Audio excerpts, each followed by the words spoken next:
अस्सलामुअलैकुम। पेशे खिदमत है खलाई लड़की एपिसोड 2।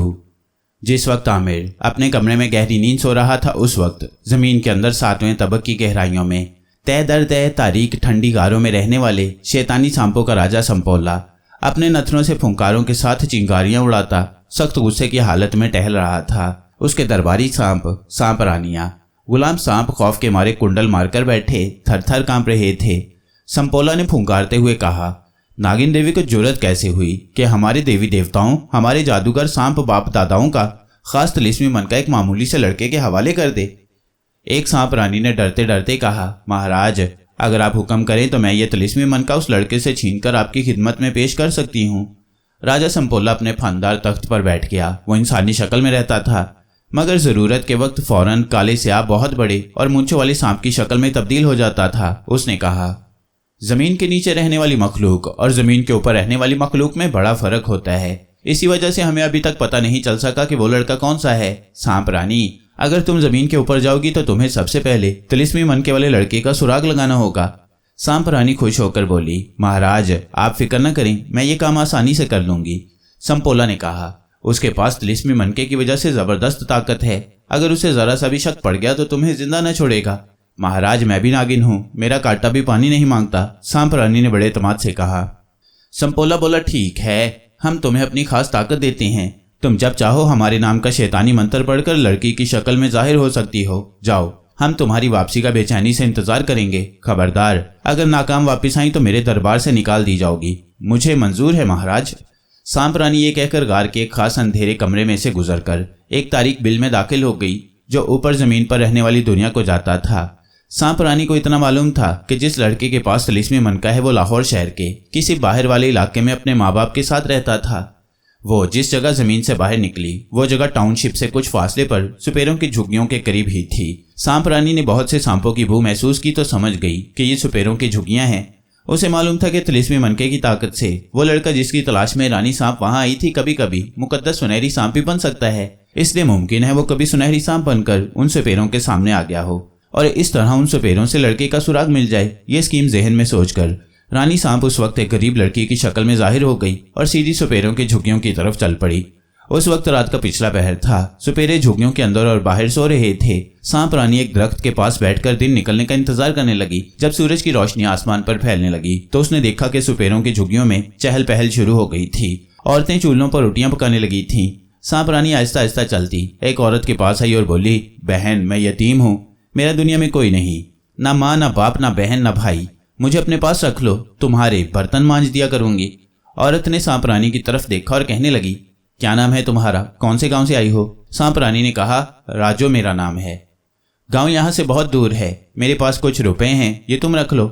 सांपों को जमीन के अंदर दफन खजानों का इल्म होता है और जो सांप जमीन के अंदर की मखलूक हो उनके पास तो बहुत दौलत होती है। सांप रानी ने लड़की की शक्ल में आते ही बहुत से रुपयों की एक थैली भी मंगवा ली थी। औरत ने इतने सारे रुपए देखे तो जल्दी से थैली पकड़कर एक तरफ छुपा कर रख ली और सांप रानी से कहा, चलो वहां बैठकर बर्तन साफ करो।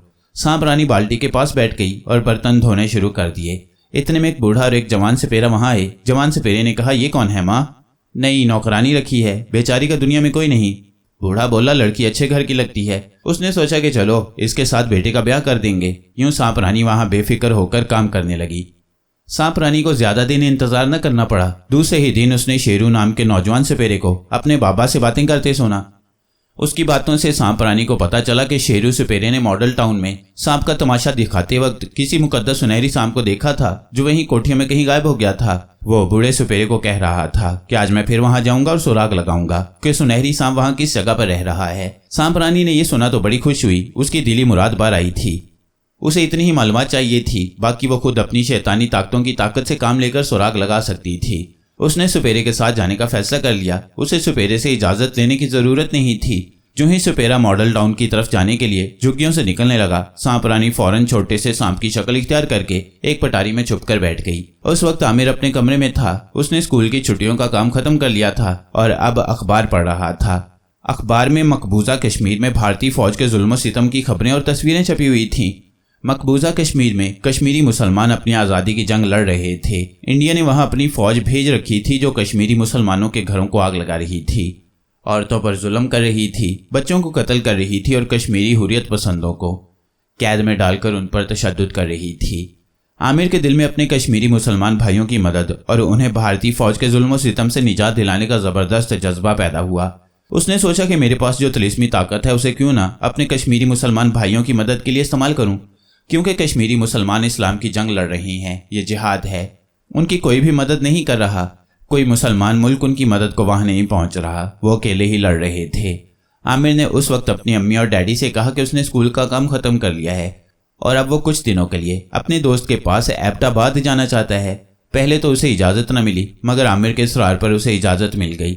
आमिर ने थोड़ा सा सामान तैयार किया, तिलिस्मी मनका निकाल कर अपनी जेब में संभाल कर रखा और टैक्सी में सवार होकर सीधा रेलवे स्टेशन पहुंच गया। वहां उसने अपना सूटकेस एक लॉकर में जमा कराया और स्टेशन से निकलकर बादामी बाग की तरफ रेलवे लाइन के साथ साथ चल पड़ा।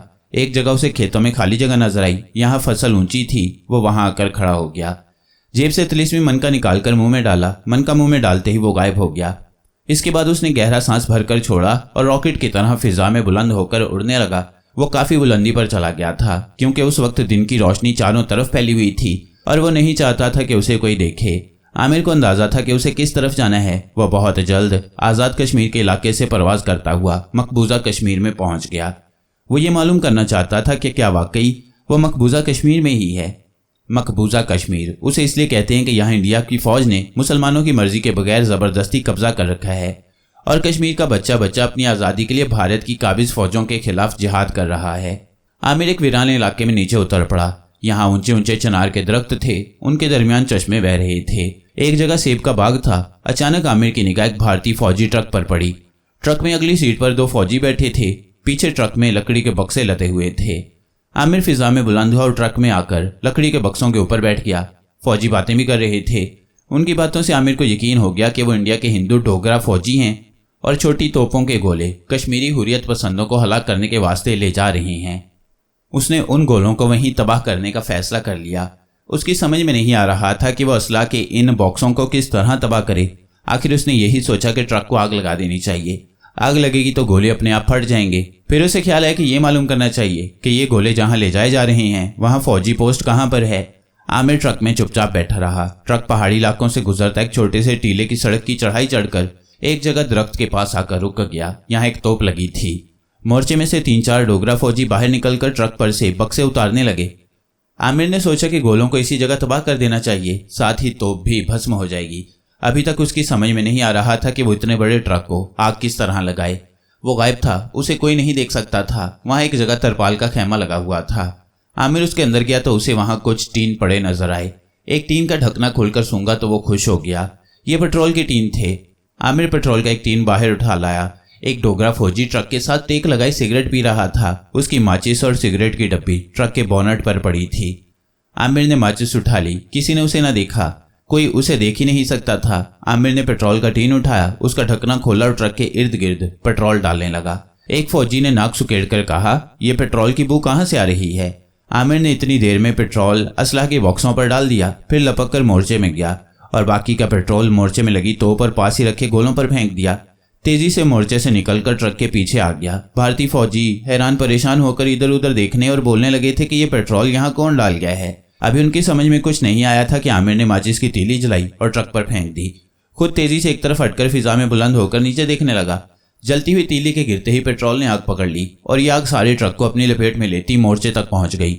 डोगरा फौजी एक तरफ को दौड़े, मगर वहां जो खौफनाक धमाका हुआ उसने ट्रक में लदे हुए गोलों के बॉक्सों और मोर्चे की तोप के साथ उन भारतीय फौजियों के भी पुर्जे उड़ा दिए। आमिर ने फिजा में गोता लगाया और वहां से दूर एक हरी भरी वादी में आकर उतर गया। वो अभी तक गायब था। ये बड़ी सरसब्ज वादी थी। आमिर एक पगडंडी पर चला जा रहा था। अचानक उसे खेतों के पीछे से किसी औरत के चीखने की आवाज सुनाई दी। वो तेजी से वहां पहुंच गया। क्या देखता है कि 2 डोगरा भारतीय फौजी लकड़ी के एक छोटे से मकान में से एक कश्मीरी मुसलमान लड़की को जबरदस्ती खींचकर अपनी जीप में डाल रहे थे। लड़की का छोटा भाई रो रहा था और एक सिपाही को पीछे खींच रहा था। मेरी बहन को छोड़ दो, मेरी बहन को छोड़ दो। भारतीय सिपाही ने लड़के को पीछे गिरा दिया और लड़की को घसीटकर जीप की तरफ ले गया। दूसरे सिपाही ने जीप में बैठकर इंजन स्टार्ट कर दिया और चिल्लाकर कहा, इसे उठाकर गाड़ी में डालो। जो ही भारतीय सिपाही चीखती हुई लड़की को उठाने लगा, किसी ने उसे गर्दन से पकड़कर जोर से झटका दिया और फिर ऊपर उछाल दिया। भारतीय सिपाही दरख्तों से भी ऊपर चला गया और फिर इतने जोर से नीचे पत्थरों पर गिरा कि उसकी खोपड़ी खुल गई। दूसरे भारतीय फौजी की आंखें फटी हुई थी और वह हैरान था कि ये क्या हुआ है। लड़की भागकर अपने भाई से लिपट गई। दोनों मकान में जाकर छुप गए। जीप वाले भारतीय फौजी ने घबराकर एक्सेलरेटर दबा दिया। जीप आगे को दौड़ी, मगर आमिर भला उसे कैसे जिंदा जाने दे सकता था। वह फिजा में उड़ता हुआ नीचे जीप के बिल्कुल ऊपर आ गया।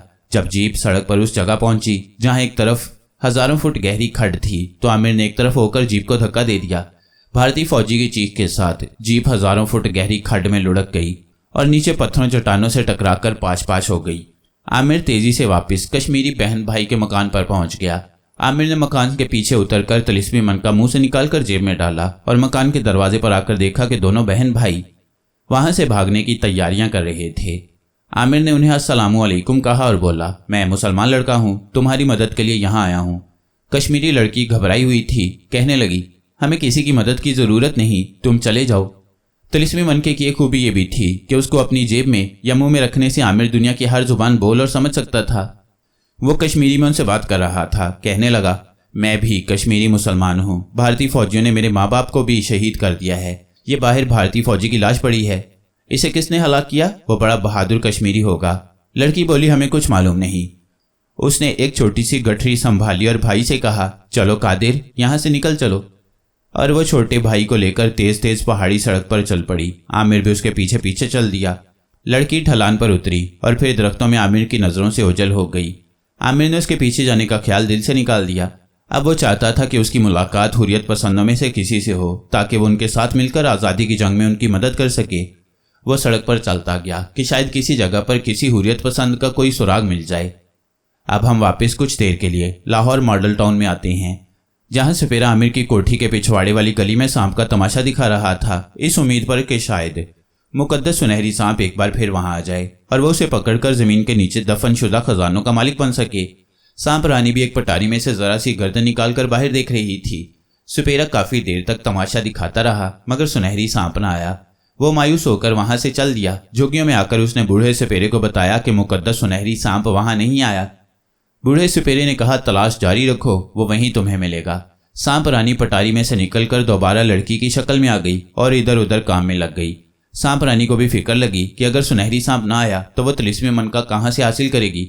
ये सोचकर सांप रानी उसी रात को सांपों की शक्ल में झुग्गियों से निकली और जमीन के खुफिया बिल में दाखिल होकर जमीन के नीचे शैतानी सांपों की सल्तनत में आ गई। उसने आते ही शैतानी सांपों की सल्तनत के राजा नाग संपोला नाग को हाजिरी दी और सारी मुश्किल बयान कर दी। संपोला नाग ने अपनी सुरख आंखें बंद कर ली। जब आंखें खोली तो उनमें से चिंगारियां निकल रही थीं। फिर उसने अपनी गर्दन में लटकते हुए एक सांप को जोर से खींचकर गर्दन से उतारा और सांप रानी से कहा, आगे आओ।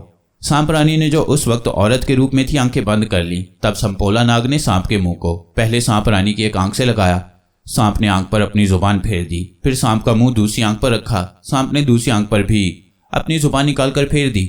संपोला नाग ने सांप को अपनी गर्दन में डाला और गरजदार आवाज में बोला, जाओ, अब तुमको वो लड़का नजर आ जाएगा जिसके पास हमारी दुश्मन नागिन देवी का तिलिस्मी मनका है। उसकी निशानी ये होगी कि अगर वो सुनहरी सांप की शक्ल में होगा तो तुम्हें लड़के की शक्ल में नजर आएगा, अगर वो इंसानी शक्ल में होगा तो तुम्हें वो सुनहरी सांप की शक्ल में दिखाई देगा। सांप रानी ने अदब से अर्ज की, महाराज ये कैसे इल्म हो कि वो लड़का कहाँ है?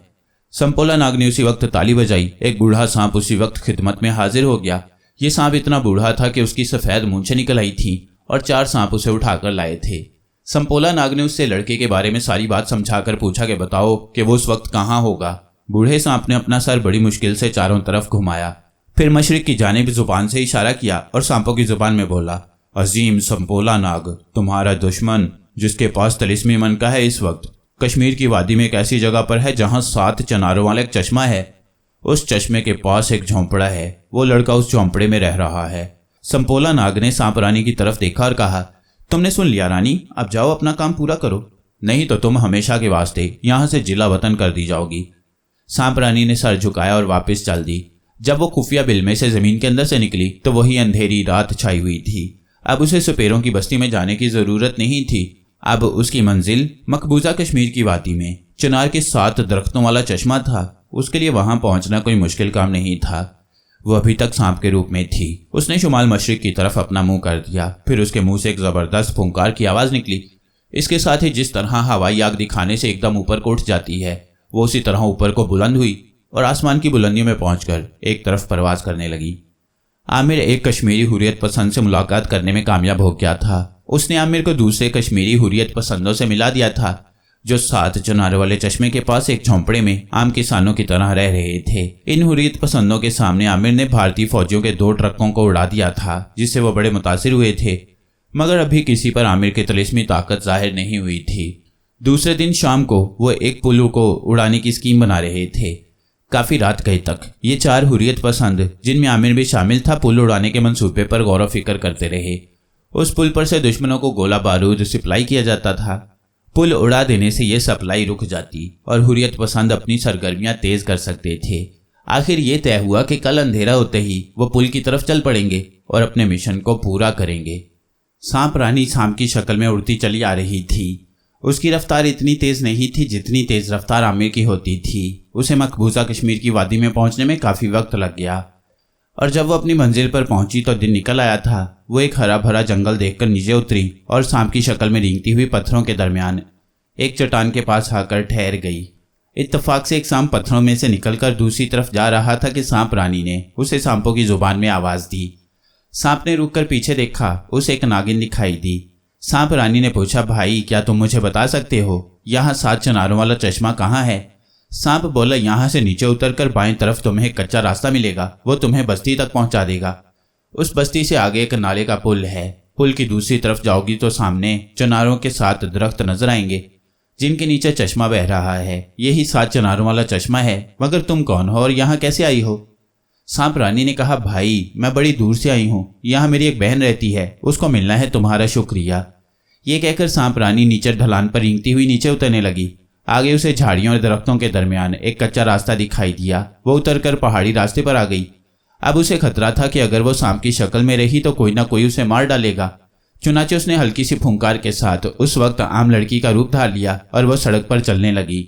चलते चलते वो बस्ती में पहुंच गई। यहाँ से भी आगे वो नाले के पुल पर आ गई। सामने उसे पुल के पार 7 चनारों के दरख्त नजर आए। वो बड़ी खुश हुई।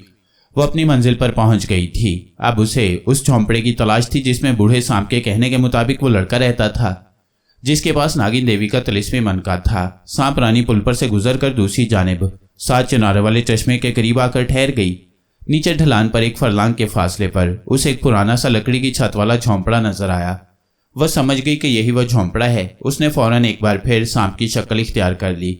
वो घास, झाड़ियों और पत्थरों के दरमियान रेंगती हुई झोंपड़े के करीब एक दरख्त की टहनी पर चढ़कर बैठ गई और अपनी नजरें झोंपड़ी के दरवाजे पर लगा दी जो उस वक्त बंद था। बाहर 2 बकरियां और एक गाय बंधी हुई थी। कोने में एक हल पड़ा था। उस वक्त झोंपड़ी के अंदर आमिर और उसके साथी 4 हुर्रियत पसंद सो रहे थे क्योंकि वो रात गए तक अपनी स्कीम पर गौर फिक्र करते रहे थे।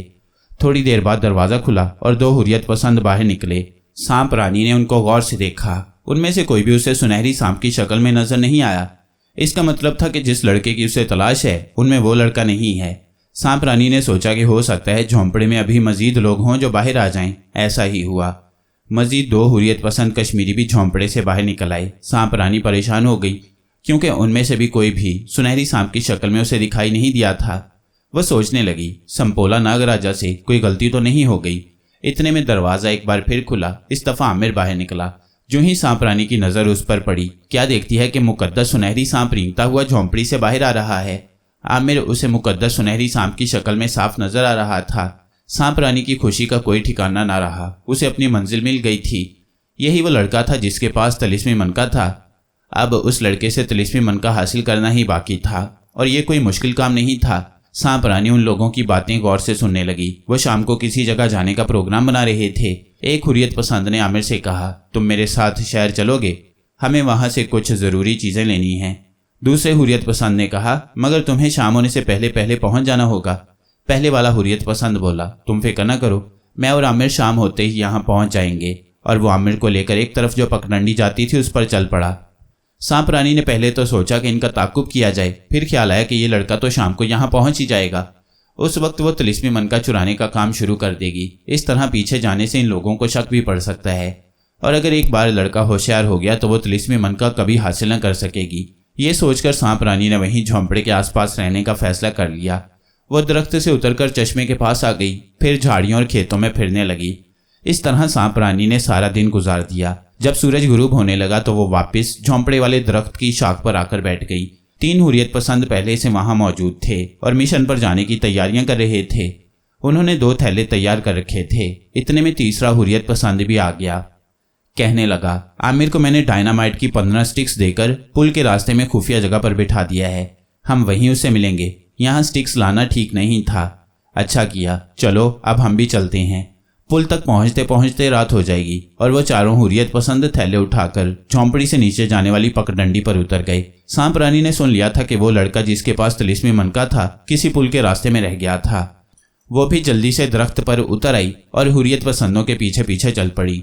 हुर्रियत पसंद आम सड़कों और कच्चे रास्तों से हटकर चल रहे थे, क्योंकि आम सड़कों पर डोगरा फौजों के ट्रक वगैरह आते जाते रहते थे और उन्हें जरा किसी पर शक पड़ जाता तो वहीं उसको रोककर तलाशी लेनी शुरू कर देते थे।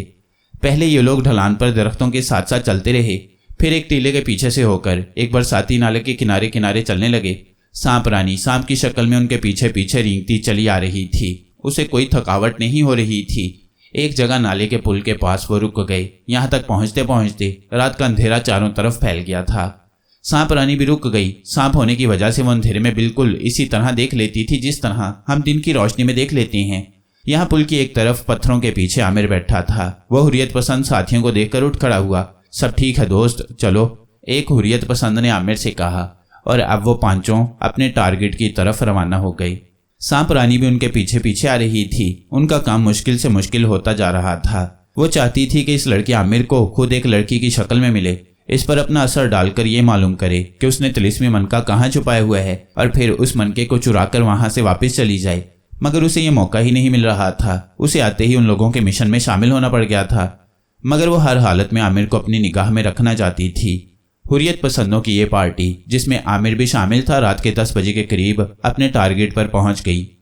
ये लकड़ी का एक काफी लंबा पुल था जो एक पहाड़ी दरिया के ऊपर 2 पहाड़ियों के दरमियान बना हुआ था। इस पुल की दोनों तरफ ऊंचे ऊंचे लोहे के सतून थे, जिनके दरमियान पुल पत्थर के 4 सतूनों पर खड़ा था। हुर्रियत पसंदों ने इन सतूनों को बारूद से उड़ाना था। यहाँ डोगरा फौज का बड़ा जबरदस्त पहरा था। कुछ सिपाही छोटी स्टेन गन्ने लिए पुल के ऊपर भी टहल रहे थे। पुल की दोनों जानिब मशीन गनों के मोर्चे थे। हुर्रियत पसंद एक जगह चट्टान की ओर में बैठे जल्दी जल्दी अपना काम कर रहे थे। उन्होंने डायनामाइट की छड़ियों को एक दूसरे से जोड़कर अलग अलग लट्ठों की शक्ल में बांधा। फ्यूज की तारें उनके साथ लगाईं और 3 हुर्रियत पसंद रात के अंधेरे में अपने अपने बारूदी बम यानी डायनामाइट लेकर रेंगते हुए दरिया की ढलान पर उतरने लगे। सांप रानी भी वहीं एक तरफ झाड़ियों में से गर्दन निकाले आमिर को तक रही थी। आमिर ने अभी तक अपनी ताकत को किसी पर जाहिर नहीं किया था। वह मौके का इंतजार कर रहा था कि जब वो अकेला रह जाएगा तब तिलिस्मी मनका निकालकर मुंह में डालेगा और पुल को आन की आन में तबाह कर देगा। जो हुर्रियत पसंद आमिर के साथ बैठा था वो भी अपना डायनामाइट लेकर पुल की तरफ उतर गया। अब आमिर की बारी थी। वो इंतजार करने लगा कि ये लोग जरा दूर हो जाएं तो वो अपना काम शुरू करे। सांप रानी के लिए सुनहरी मौका था। वो जानती थी कि तिलिस्मी मनका इसी लड़के के किसी न किसी जेब में ही होगा। इतने में आमिर ने सांप रानी के लिए खुद मौका पैदा कर दिया। उसने कोट की जेब में से तिलिस्मी मनका निकाल कर देखा, जरा सा मुस्कुराया और तिलिस्मी मनका दोबारा जेब में रख लिया। इतने में एकदम फायरिंग शुरू हो गई। डोगरा सिपाहियों ने हुर्रियत पसंदों को देख लिया था। फिजा में रोशनी के राउंड फायर हुए। सारा इलाका रोशन हो गया। आमिर घबराकर झाड़ियों में से बाहर निकला ही था कि उसे 4 डोगरा फौजियों ने वहीं दबोच लिया। आमिर को इतना मौका ही ना दिया कि वो जेब से तिलिस्मी मनका निकालकर अपने मुंह में डाल सकता। सांप रानी यह सारा मंजर देख रही थी। जब उसने देखा कि आमिर उसके हाथ से निकला जा रहा है और तिलिस्मी मनका भी उसकी जेब में है तो वो झाड़ियों में से निकल आई। अपने मकसद को हासिल करने का उसके लिए यही एक मौका था। वो एकदम जेरे जमीन सांपों की मखलूक का सबसे छोटा सांप बनकर अंधेरी रात में बुलंद हुई और तीर की तरह उड़कर सीधी आमिर की जैकेट से चिमट गई। आमिर को डोगरा फौजी घसीटते हुए लिए जा रहे थे। उन्होंने मोर्चे में ले जाकर उसके दोनों हाथ पीछे बांधे और एक डोगरा फौजी राइफल लेकर उस पर पहरा देने लगा। दोनों हुर्रियत पसंदों ने जब देखा कि दुश्मन बेदार हो गया है तो बारूद को वहीं आग लगा दी। 2 धमाके हुए मगर पुल को कोई नुकसान न पहुंच सका, क्योंकि उन्होंने अभी बारूद नीचे सतूनों में नहीं लगाया था। सिर्फ 4 डोगरा हलाक हो गए। हुर्रियत पसंद रात के अंधेरे से फायदा उठाकर फरार हो गए। आमिर के अगरचे हाथ पीछे बंधे हुए थे मगर उसे बड़ा इत्मीनान था कि जरा उसे मौका मिला तो वो जेब से तिलिस्मी मनका निकालकर मुंह में रख लेगा और फिर मकबूजा कश्मीर की सारी डोगरा फौज भी उसका कुछ न बिगाड़ सकेगी। वो इस बात से बेखबर था कि सांप रानी छोटे से स्याह सांप की शक्ल में उसकी जैकेट पर रेंगती हुई उसकी जेब में पहुंच चुकी थी। सांप रानी ने तिलिस्मी मनके को जल्दी से अपने मुंह में डाल लिया और जेब से बाहर निकलकर जैकेट पर से रेंगती जमीन पर उतर गई। आमिर को अपने कपड़ों पर किसी शय के रेंगने का एहसास जरूर हुआ, मगर वो अपने हाथ नहीं हिला सकता था। वहां डोगरा फौजियों का शोर मचा हुआ था। फायरिंग अभी तक हो रही थी। सांप रानी बड़े सुकून के साथ जमीन पर रेंगती मोर्चे से बाहर निकली और इसके साथ ही फिजा में परवाज कर गई। आमिर को डोगरा फौजी एक जीप में बिठाकर रातों रात पीछे एक जगह ले गए। वहां उससे पूछगिछ की जाने वाली थी। आमिर बड़ा बेफिक्र था। उसे तो मालूम था कि उसी की जेब में तिलिस्मी मनका है। वो बस इसी इंतजार में था कि जरा उसके हाथ खुलें और वो मनका जेब से निकालकर मुंह में रखे और वहां से गायब होकर ही सारे इलाके के डोगरा फौजी मोर्चों को तबाह बर्बाद कर दे। उस वक्त रात का अंधेरा था जब आमिर को जीप में सवार कराकर पीछे एक डोगरा फौजी गैरिजन में लाया गया। यहाँ उसे एक छोटे से कमरे में बंद कर दिया गया जिसमें सिर्फ एक रोशनदान था जो दीवार पर इतना ऊंचा था कि कोई आदमी वहां तक नहीं पहुंच सकता था। थोड़ी ही देर बाद 2 खूंखार किस्म के डोगरा फौजी अंदर आ गए। उन्होंने आते ही आमिर से पूछगिछ शुरू कर दी। जब आमिर ने किसी हुर्रियत पसंद का नाम और ठिकाना बताने से इनकार कर दिया तो एक डोगरे ने आमिर को घूंसों और लातों से मारना शुरू कर दिया। आमिर की तो चीखें निकल गईं। उसके हाथ रस्सी से पीछे बंधे हुए थे। आमिर ने फिर भी हुर्रियत पसंदों के ठिकाने के बारे में ना बताया तो डोगरा फौजियों ने उसे उल्टा लटका दिया और नीचे कोयले जलाकर उसे धूनी देने लगे।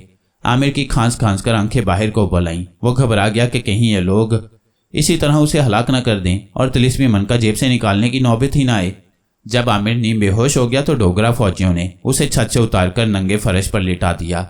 होश में आने के बाद आमिर से फिर पूछगिछ शुरू हो गई। एक डोगरे ने कहा, इसके बाजू खोलकर हाथों के नाखून खींच डालो, ये इस तरह राह पर नहीं आएगा। आमिर ने खुदा का शुक्र अदा किया कि उसके हाथ खुलने वाले थे। डोगरे ने उसके हाथों को रस्सी से आज़ाद कर दिया। जो ही आमिर के हाथ खुले उसने जल्दी से जेब में हाथ डाला कि तिलिस्मी मनका निकाल ले और मुंह में डाल ले, मगर यह देखकर उसके होश उड़ गए कि जेब में तिलिस्मी मनका गायब था। उसने दूसरी जेब देखी, वहां भी मनका नहीं था। डोगरे फौजी ने कहा, तुम जेबों की तलाशी क्यों ले रहे हो? फिर दोनों फौजियों ने आमिर की तलाशी ली कि कहीं इसने किसी जगह जहर का कैप्सूल तो नहीं छुपा कर रखा कि खाकर खुदकुशी करे, मगर आमिर की जेबें खाली थीं। खौफ के मारे आमिर का रंग जर्द पड़ गया। अब उसे अजियत की मौत से कोई नहीं बचा सकता था। उसकी आंखों में अपने डैडी, मम्मी और छोटी बहन शबाना को याद करके आंसू आ गए। डोगरा फौजियों ने आमिर को जमीन पर लिटा दिया। उसने उसकी गर्दन पर घुटना रख दिया। दूसरे ने उसका हाथ काबू किया और चाकू से उसके नाखून उतारने लगे। आमिर ने आंखें बंद कर लीं और खुदा के हुजूर फरियाद की कि या अल्लाह, मेरी मदद करना, मुझे इस अजाब से बचा ले, मेरे गुनाह मुआफ फरमा दे। दिल से निकली हुई फरियाद फिजाओं को चीरती हुई कायनात की वुसअतों में पहुंच गई और इसका असर खलाई लड़की स्काला पर भी हुआ। स्काला अपने सियारे की तलाश में मरीज के करीब एक सियारे में चली जा रही थी कि उसे आमिर की फरियाद सुनाई दी। स्काला ने बाएं जानिब आसमान की लकीर की तरफ देखा। आमिर की आवाज ने स्काला को बता दिया था कि वो कहां और किस मुकाम पर है। स्काला उसी वक्त गायब हो गई। आमिर अपने आप को डोगरा फौजियों की गिरफ्त से छुड़ाने के लिए सख्त हाथ पांव मार रहा था, जिसकी वजह से डोगरा फौजी अभी तक आमिर का एक भी नाखून नहीं उतार सका था। कमरे में अचानक जैसे बिजली सी चमक गई। डोगरा फौजियों की आंखें चकाचौंध हो गईं। वो ये समझे कि बाहर कहीं कोई बम फटा है, मगर धमाके की आवाज नहीं आई थी। इतने में दीवार के साथ एक नीली लड़की नमूदार हुई जिसके हाथ में खलाई गन थी। आमिर खुशी से चिल्लाया, स्काला बहन। उसने दिल में खुदा का शुक्र अदा किया कि उसने फरियाद सुन ली। डोगरा फौजियों ने फौरन राइफलें सीधी कर लीं और स्काला पर फायर करने ही लगे थे कि स्काला की खलाई गन से नीली रोशनी निकली और दोनों डोगरा फौजियों के जिस्म गायब हो गए। स्काला ने आगे बढ़कर आमिर को प्यार किया और पूछा, तुम्हारा तिलिस्मी मनका कहाँ चला गया? आमिर ने कहा, मुझे कुछ पता नहीं स्काला बहन। जब मैं हुर्रियत पसंदों के साथ यहाँ आया था तो मनका मेरी जेब में था, पता नहीं कहाँ गायब हो गया। स्काला ने आमिर का हाथ पकड़ लिया और कहा, यहाँ से निकल चलो। आमिर को एक हल्का सा झटका लगा और वो स्काला के साथ ही कमरे से गायब हो गया। जब वो दोबारा नमूदार हुआ तो वो स्काला के साथ एक छोटे पहाड़ी नाले के किनारे मौजूद था। रात आहिस्ता आहिस्ता ढलने लगी थी। स्काला ने कहा, मैं तुम्हें यहाँ इसलिए लाई हूँ कि तुम्हें यह बताऊं कि तिलिस्मी मनका गुम हो जाने से तुम अब अकेले कुछ नहीं कर सकोगे। मैं अब तो तुम्हारी मदद को आ गई हूँ, लेकिन इसके बाद शायद मैं भी तुम्हारी मदद को ना पहुंच सकूं। आमिर उदास हो गया, कहने लगा, स्काला बहन, क्या तुम ये पता नहीं कर सकती कि मेरा तिलिस्मी मनका कौन ले गया है? स्काला ने नफी में सर हिलाया, नहीं आमिर, ये मेरे इख्तियार में नहीं है। आमिर बोला, क्या नागिन देवी भी तिलिस्मी मनका वापस दिलाने में मेरी कोई मदद नहीं कर सकती? स्काला ने कहा, उसको तो बड़ा गुस्सा आएगा कि तुमने उसकी इतनी कीमती अमानत गुम कर दी। मैं उसके सामने जाकर शर्मिंदा नहीं होना चाहती। तुम्हारे लिए अब यही बेहतर है कि वापस अपने घर चले जाओ। अगर कभी मुझे तिलिस्मी मनके का कोई सुराग मिल गया तो मैं तुम्हें आकर बता दूंगी। उससे पहले कभी मेरे पास नहीं आओगी? आमिर ने पूछा। स्काला ने जवाब दिया, अगर कभी तुम्हारी जान खतरे में पड़ी तो तुम्हारी मदद को जरूर आऊंगी। चलो अब मैं तुम्हें तुम्हारे घर छोड़ाऊं। स्काला आमिर को उसके मॉडल टाउन लाहौर वाली कोठी में छोड़कर चली गई। जाती दफा उसे कह गई कि मुश्किल के वक्त वो उसकी मदद को जरूर आएगी, बशर्ते कि वो किसी करीबी सियारे में हुई।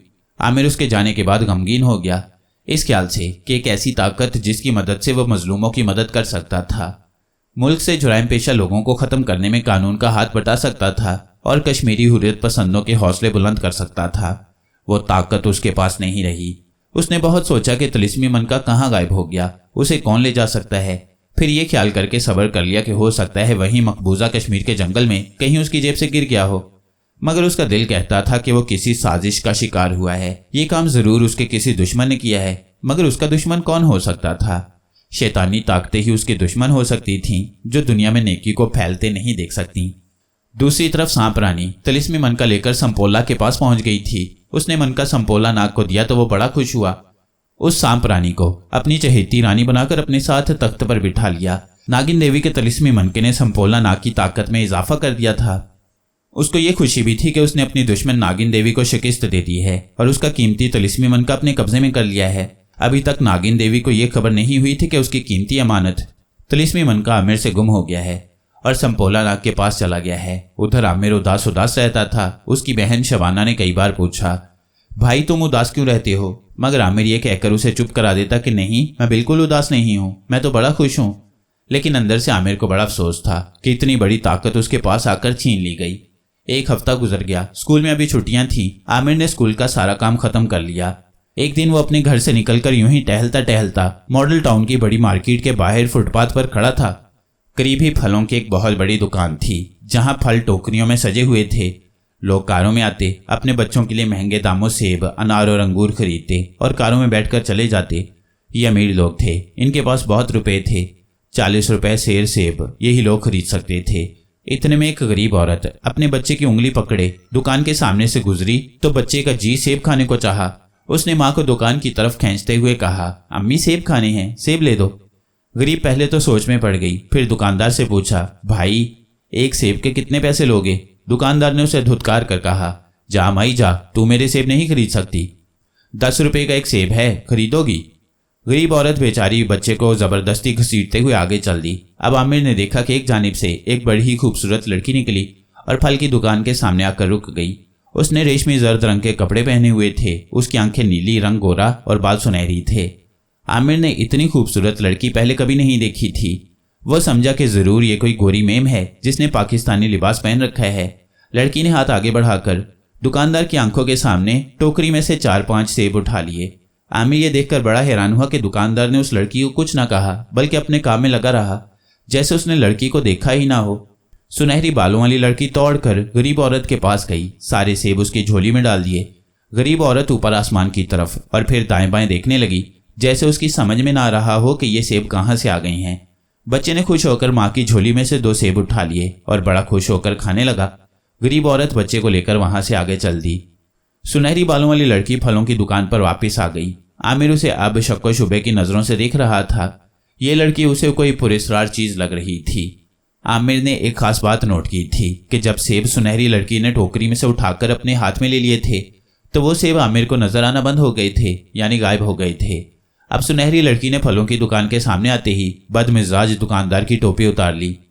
टोपी सुनहरी लड़की के हाथ में आते ही गायब हो गई। आमिर चौकस हो गया। ये कोई अजीबोगरीब लड़की थी। अपनी टोपी सर पर गायब होते देखकर दुकानदार ने पहले अपने सर पर हाथ फेरा, फिर इधर उधर देखा और फिर अपने आप से बोला, टोपी कहाँ चली गई? आमिर टोपी को सुनहरी लड़की के हाथ में देख रहा था जो वहीं खड़ी थी।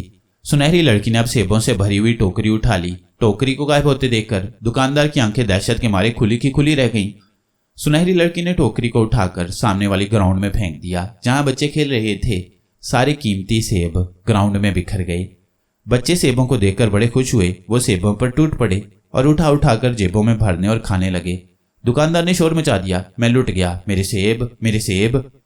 सुनहरी लड़की उसके पास सामने खड़ी मुस्कुरा रही थी। दूसरे ग्राहक समझे कि दुकानदार पागल हो गया है और वो वहां से चले गए। दुकानदार खौफ के मारे बेहोश हो गया। सुनहरी लड़की मुस्कुराती हुई फुटपाथ पर 15-20 कदम चलने के बाद एक दरख्त के नीचे बिछे हुए सीमेंट के बेंच पर बैठ गई। अब आमिर आहिस्ता आहिस्ता चलता वहां पहुंच गया। वो खामोशी से बेंच के दूसरे किनारे पर बैठ गया। सुनहरी लड़की ने एक बार आमिर पर निगाह डाली और फिर सामने बाग को तकने लगी। आमिर समझ गया कि ये लड़की कोई खलाई किस्म की मखलूक है जो सिवाय उसके किसी को दिखाई नहीं दे रही, और उसे भी शायद इस वास्ते नजर आ रही है कि कभी उसके पास तिलिस्मी मनका हुआ करता था। ये उस तिलिस्मी मनके की तासीर थी कि आमिर में इतनी ताकत बाकी रह गई थी कि वो किसी गैबी शय को देख सकता था। आमिर ने यह मालूम करने का फैसला कर लिया कि यह लड़की वाकई गायब है कि नहीं। उसने सुनहरी लड़की की तरफ तकना शुरू कर दिया। सुनहरी लड़की ने पहले तो कोई ख्याल न किया, लेकिन जब देखा कि आमिर उसे घूरे जा रहा है तो कुछ घबरा गई। वो उठने ही लगी थी कि आमिर ने पूछा, तुम कौन हो बहन? सुनहरी लड़की पर तो जैसे बिजली गिर गई। उसे दुनिया का कोई शख्स नहीं देख सकता था, मगर इस लड़के ने जो कमजोर सा स्टूडेंट लगता था उसे बड़ी आसानी से देख लिया था। वो भी आमिर को गौर से देखने लगी और पूछा, क्या तुम मुझे देख रहे हो? आमिर ने मुस्कुरा कर कहा, हाँ बहन, मैं तुम्हें उस वक्त से देख रहा हूं जब तुमने दुकान पर से सेब उठाकर गरीब औरत के बच्चे को दिए थे। मैं तुम्हें उस वक्त भी देख रहा था जब तुमने बदमिजाज नाजायज मुनाफा कमाने वाले दुकानदार की दुकान से सेबों की टोकरी उठाकर ग्राउंड में खेलते बच्चों की तरफ फेंकी थी। अब मुझे बताओ कि तुम कौन हो? क्या तुम कोई जादूगरनी हो या कोई चुड़ैल हो?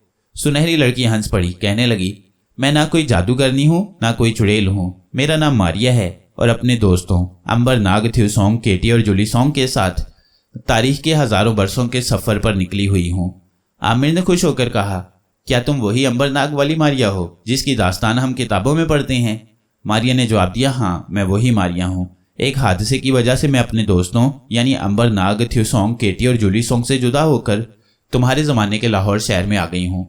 यहाँ अपने दोस्तों की तलाश में फिर रही थी कि एक गरीब औरत के बच्चे को सेब खाने के लिए मचलते देखा। बेचारी गरीब माँ अपने बच्चे को इतना महंगा सेब कैसे खरीद कर दे सकती थी? मेरे दिल पर बड़ा असर हुआ और मैंने सेब उठाकर बच्चे को दे दिए। मैंने तुम्हें भी दुकान की एक तरफ खड़े देखा था, मगर मेरे वहमो गुमान में भी ये बात नहीं आई थी कि तुम मुझे देख रहे हो। अब मुझे ये बताओ कि तुम कौन हो और तुम्हारे अंदर एक गैबी चीज को देखने की ताकत कैसी और कहाँ से आई है? आमिर ने सोचा कि यह पुरस्कार ताकत रखने वाली नरम दिल लड़की है, इसको अपनी विपता सुना देनी चाहिए। चुनाचे आमिर ने मारिया को शुरू से लेकर आखिर तक अपनी सारी कहानी सुना डाली। मारिया बड़े गौर से सुन रही थी। जब आमिर ने बात खत्म कर ली तो मारिया कहने लगी, तुम्हारी कहानी बड़ी पुरस्कार कहानी है। ऐसे वाकया तो हमारे यानी अंबरनाग मारिया के साथ पेश आया करते हैं। आमिर ने कहा, मारिया बहन, तुम लोगों के पास तो बड़ी ताकतें हैं, क्या तुम मेरा तिलिस्मी मनका वापस दिलाने में मेरी मदद नहीं कर सकती? मारिया कहने लगी, ये ठीक है कि अल्लाह ताला ने मुझे बहुत सी ताकतें अता कर रखी हैं, मगर मुझे अफसोस है कि गैब का इल्म मेरे पास नहीं है। हाँ, अगर मेरा भाई नाग होता तो वो तुम्हें जरूर बता देता कि तुम्हारा गुमशुदा तिलिस्मी मनका किसके पास है। आमिर मायूसा हो गया। मारिया को वो बिल्कुल अपना छोटा भाई लगने लगा था। उसको उदास देखकर मारिया ने कुछ सोचा और फिर कहने लगी, एक बात हो सकती है। वो क्या? आमिर ने खुश होकर पूछा। मारिया ने कहा, तुम्हारे तिलिस्मी मनके का थोड़ा बहुत ताल्लुक सुनहरी सांप से भी है। चुनाचे में नाग की बहन होने के नाते किसी सांप को बुलाकर पता चलाने की कोशिश कर सकती हूँ कि तुम्हारा तिलिस्मी मनका किसी सांप के पास तो नहीं है। आमिर बोला, प्लीज मारिया बहन, जरूर कोशिश करें, मगर तुम सांप से कैसे बात करोगी? मारिया बोली, नाग भाई ने मुझे भी सांपों की जुबान सिखा दी है और सारे सांप मेरी भी बड़ी इज्जत करते हैं। मेरे साथ आओ, हम वीरान जगह चलकर किसी सांप को बुलाते हैं। मारिया और आमिर मॉडल टाउन से आगे वीरान से इलाके में गए। यहाँ एक जगह कल्लर जमीन पर झाड़ियाँ उगी हुई थीं। मारिया कहने लगी, मुझे यहाँ से एक सांप की बू आ रही है, मैं उसे बुलाती हूँ। मारिया ने आंखें बंद कर लीं और उसके होंठों से सिसकारियों की सी आवाज़ें निकलने लगीं। दरअसल वो सांपों की जुबान में वहां जमीन के नीचे मौजूद सांप को बुला रही थी। थोड़ी देर में आमिर ने देखा कि एक सब्ज रंग का सुरख कोड़ियों वाला सांप एक झाड़ी में से निकलकर मारिया के सामने आ गया। आते ही उसने मारिया को झुककर सलाम किया और अपने मुंह से वो भी सिसकारी सी आवाज निकालने लगा। मारिया और सांप दोनों एक दूसरे से कुछ बातें करते रहे।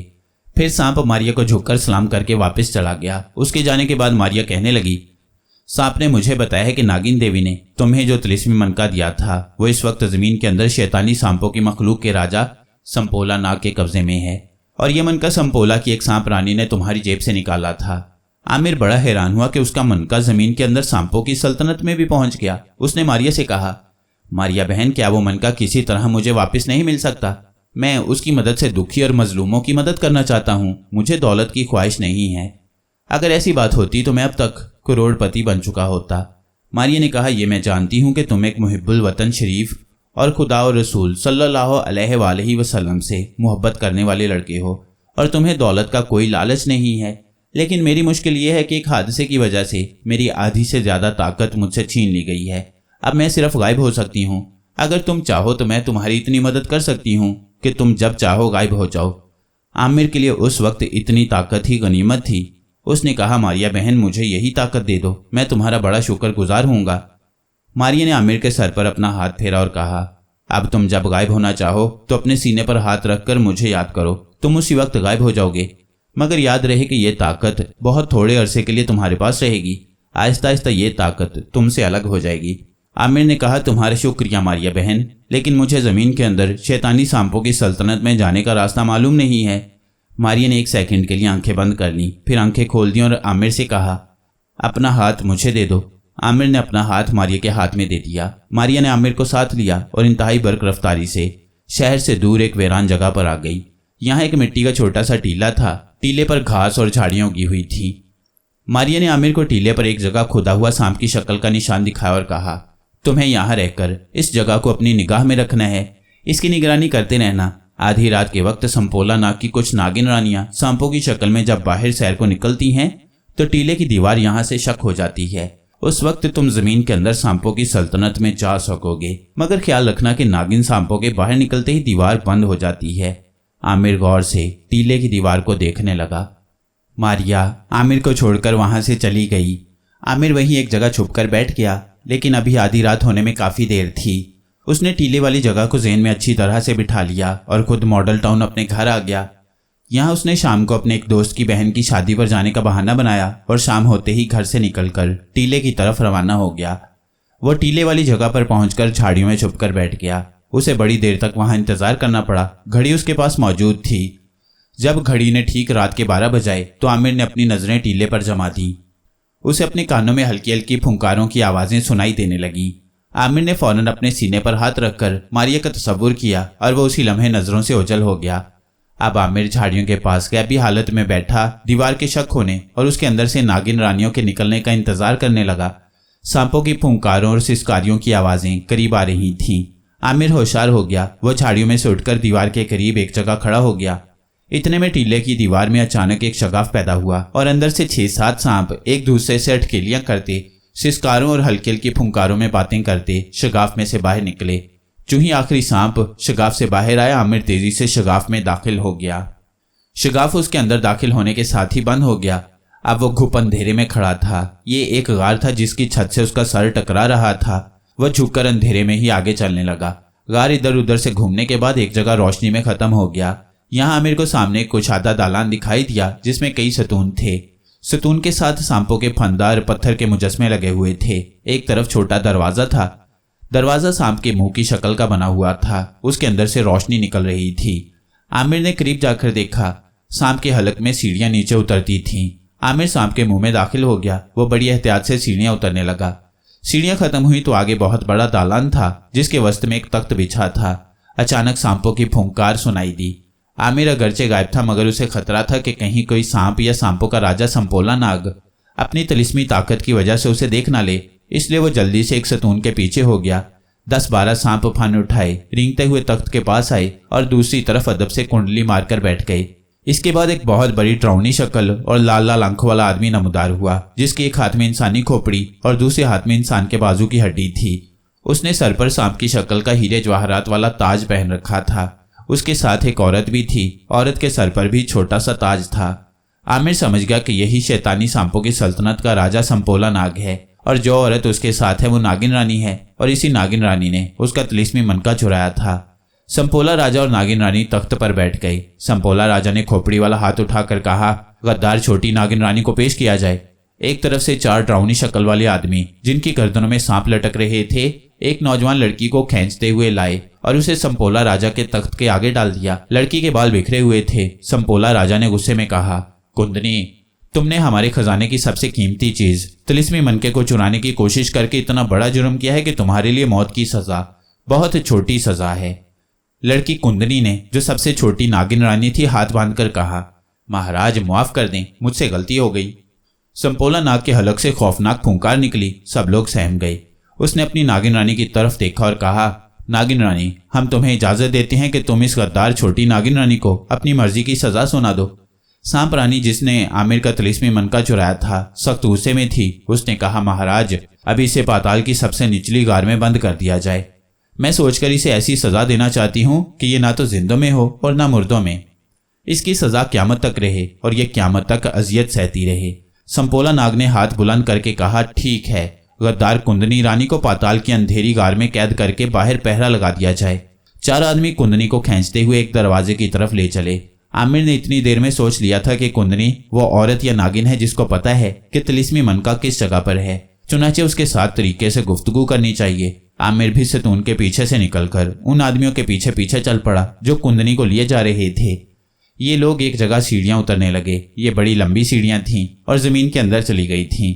जहां सीढ़ियां खत्म हुई वहां गार में एक तंग कोठरी थी जिसमें उन्होंने कुंदनी को डालकर बाहर एक काले फनियर सांप का पहरा लगा दिया।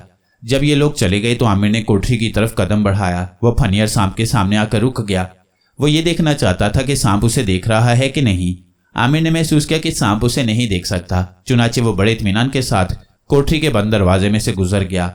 कोठरी के फर्श पर कुंदनी रानी सर घुटनों में दिए परेशान हाल बैठी थी। आमिर उसके बिल्कुल करीब जाकर बैठ गया। कुंदनी ने अपना सर उठाया। अगरचे वो आमिर को देख नहीं सकती थी, मगर उसने महसूस कर लिया था कि कोई शय उसके करीब आई है। आमिर ने आहिस्ता से कहा, कुंदनी, मैं तुम्हें यहां से निकालने आया हूं। कुंदनी ने चौंक कर जिस तरफ से आवाज आई थी उस तरफ देखा। आमिर ने फौरन सरगोशी में कहा, ऊंची आवाज में मत बोलना, बाहर फनियर सांप पहरा दे रहे हैं। कुंदनी ने धीमी आवाज में पूछा, तुम कौन हो? आमिर ने कहा, मुझे अपना हमदर्द समझो, मैं एक खलाई मखलूक हूँ। यह भी हालत में इधर से गुजर रहा था कि तुम्हारी फरियाद सुनकर तुम्हारी मदद को पहुंच गया। क्या तुम मेरे साथ चलने को तैयार हो या तिलिस्मी मनका भी अपने साथ ले जाना चाहती हो? इस तरीके से आमिर यह पता करना चाहता था कि तिलिस्मी मनका कहाँ पर है। कुंदनी ने कहा, हाँ, मैं तिलिस्मी मनका साथ ले जाना चाहती हूँ, मगर अब वहां कोई नहीं पहुंच सकता। फिर कुछ सोचकर बोली, तुम किसी को नजर नहीं आते, तुम वहां जा सकती हो। आमिर ने पूछा, मुझे बताओ तिलिस्मी मनका कहाँ पर रखा हुआ है, मैं वहां से ले आता हूँ। कुंदनी बोली, जहां तुमने संपोला राजा का तख्त देखा था उसके पीछे एक छोटा दरवाजा है। उस दरवाजे से एक तंगो तारीक रास्ता अजदा की कोठरी को जाता है। तिलिस्मी मनका उसी कोठरी के ताक में रखे मर्तबान में है। आमिर ने कहा, मैं कोशिश करता हूँ। कुंदनी ने मस्कीन सूरत बनाकर कहा, मैंने तुम्हें तिलिस्मी मनके का राज बता दिया है, अब मुझे यहाँ छोड़कर ना चले जाना। आमिर ने कहा, मैं वादा करता हूँ कि मैं तुम्हें साथ लेकर जाऊंगा। ये कहकर आमिर कोठरी से निकल गया। जिस तरफ कुंदनी नागिन ने उसे बताया था वो उसी तरफ चलता तख्त के करीब आ गया। उस वक्त वहां कोई नहीं था। तख्त के पीछे एक तंग दरवाजा था। आमिर उसमें से निकलकर तारीक राहदारी में आ गया। घुप अंधेरे में वो अंदाजे से फूंक फूंक कर कदम रखता चला जा रहा था। वो थोड़ी दूर गया होगा कि उसे बड़ी तेज बू महसूस हुई। ये अजदहा की बू थी। इसके साथ ही अजदहा के थोड़ी थोड़ी देर बाद फुंकार की तरह का गहरा सांस लेने की आवाज भी आने लगी। आमिर होशियार और चौकस हो गया। इस बात का उसे इत्मीनान हो चुका था कि यह सांप मखलूक उसे देख नहीं सकती। अपनी इसी ताकत से वो फायदा उठाना चाहता था। आगे एक कोठरी आई तो वो रुक गया। अजदा उस कोठरी में था। कोठरी में से अजदा के सांस लेने की आवाज साफ आ रही थी। इस अजदा से आमिर को खतरा महसूस होता था। अगरचे अजदा उसे देख नहीं सकेगा, मगर जिस तरह जिस्म की गर्म लहरों के खारिज होने से कुंदनी को आमिर की मौजूदगी का एहसास हो गया था, उसी तरह इस अजदा को भी अगर आमिर के वहां मौजूद होने का एहसास हो गया तो वो उसे नुकसान पहुंचा सकता है। मगर तिलिस्मी मनके के इतने करीब आकर सवाल ही पैदा नहीं होता था कि आमिर नाकाम और खाली हाथ वापस चला जाए। उसने अल्लाह का नाम लिया और बड़ी एहतियात से अपने आप को समेटकर कोठरी के बंद दरवाजे में से दूसरी तरफ निकल गया। कोठरी में आते ही उस पर दहशत छा गई, क्योंकि वो एक बड़े और खौफनाक अजदा के बिल्कुल करीब कोई 6-7 फुट के फासले पर खड़ा था। अजदा को भी शदीद एहसास हो गया था कि कोई मखलूक अंदर आई है। उसने गर्दन उठाकर अपनी लंबी 2 शाखा जुबान बाहर निकाली। वो फिजा में गैबी मखलूक की बू महसूस कर रहा था। उसने जोर से फूंकार मारी। आमिर वहीं पत्थर का बुत बन गया। वो अपनी जगह पर किसी किस्म की कोई हरकत नहीं कर रहा था, बिल्कुल किसी बुत की तरह खड़ा था। अजदा को किसी गैबी मखलूक की बू मुसलसल आ रही थी और वो आमिर के गैबी जिस्म से निकलने वाली गर्म शुआओं को भी महसूस कर रहा था। 5-10 मिनट तक आमिर इसी तरह अपनी जगह पर बुत बना खड़ा रहा। इस दौरान आमिर ने सामने वाले ताक में एक छोटे साइज का नीला मर्तबान देख लिया था। तिलिस्मी मनका उस मर्तबान में था। उसके और तिलिस्मी मनके के दरमियान 10 फुट का फासला हायल था। ये 10 फुट आमिर को 10 मील लगने लगे थे, क्योंकि दरमियान में अजदा बैठा हुआ था जो फुंकार मारकर आमिर को भस्म कर सकता था। क्योंकि अगरचे आमिर दूसरों की नजरों से गायब था, मगर उसके जिस्म का हैवला लतीफ शक्ल में भी मौजूद था और उसे हो सकता है अजदा के मुंह से निकली हुई आग जलाकर राख कर दे। आमिर जब 10 मिनट तक बुत बना खड़ा रहा तो अजदा की तवज्जो भी बदल गई। उसने गर्दन नीचे कर ली। आमिर इसी मौके के इंतजार में था। कुछ ही देर बाद अजदा के सांसों की आवाज आनी बंद हो गई। शायद वो सो गया था, मगर उसकी आंखें खुली थीं। सांप की आंखें सोते में भी खुली रहती हैं, क्योंकि सांप की पलकें नहीं होती। आमिर ने बड़ी आहिस्ता से बिल्कुल स्लो मोशन के अंदाज में अपना कदम ताक की तरफ बढ़ाया। अजदा वैसे ही पड़ा रहा। आमिर ने दूसरा कदम भी बढ़ाया और फिर अजदा के करीब से होकर ताक के पास पहुंच गया। ताक के पास पहुंचते ही आमिर ने मर्तबान को जल्दी से उठाया और उसका ढकना खोला और हाथ डालकर तिलिस्मी मनका निकालने लगा तो मर्तबान में छोटे सांप ने फुंकार मारी। वो आमिर को इसलिए न डस सका कि आमिर का जिस्म गैबी हालत में था। आमिर ने मर्तबान में से तिलिस्मी मनका निकाल लिया, उसे अपनी हथेली में रखकर फातिहाना अंदाज में देखा, खुदा का लाख लाख शुक्र अदा किया और जल्दी से उसे साफ करके अपने मुंह में डाल लिया। मुंह में रखने की देर थी कि आमिर के अंदर जबरदस्त ताकत आ गई। गायब तो वो पहले ही था, अब उसे गायब होने की जरूरत नहीं थी। वो जिस तरह अंदर आया था उसी तरह फूंक फूंक कर कदम उठाता अजदा के सामने से गुजर गया। जो ही उसने कोठरी से बाहर कदम रखा, छत के ऊपर फिजा में दबी दबी डरावनी चीखों की आवाजें बुलंद होना शुरू हो गईं। ये ऐसी दर्दनाक और रोंगटे खड़े कर देने वाली दहशतनाक आवाजें थीं जैसे बहुत सी चुड़ैलें बैन कर रही हों।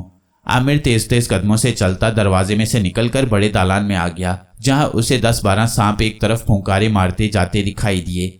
साथ ही किसी तरफ से संपोला नाक की गरजदार भयानक आवाजें सुनाई दी। वो ऊंची आवाज में किसी को बुला रहा था। आमिर दौड़ता हुआ गार में से गुजर गया। अपने पीछे उसे एक धमाके की आवाज सुनाई दी। उसने पीछे मुड़कर देखा। उसे गार के अंधेरे में ना जाने कितने अजदों की आंखें और सुरख लपकती हुई जुबानें नजर आईं, मगर उसने हिम्मत न हारी। गार के शगाफ की रोशनी अब सामने नजर आ रही थी। आमिर पूरी कुव्वत से दौड़ा, मगर वो थक गया था।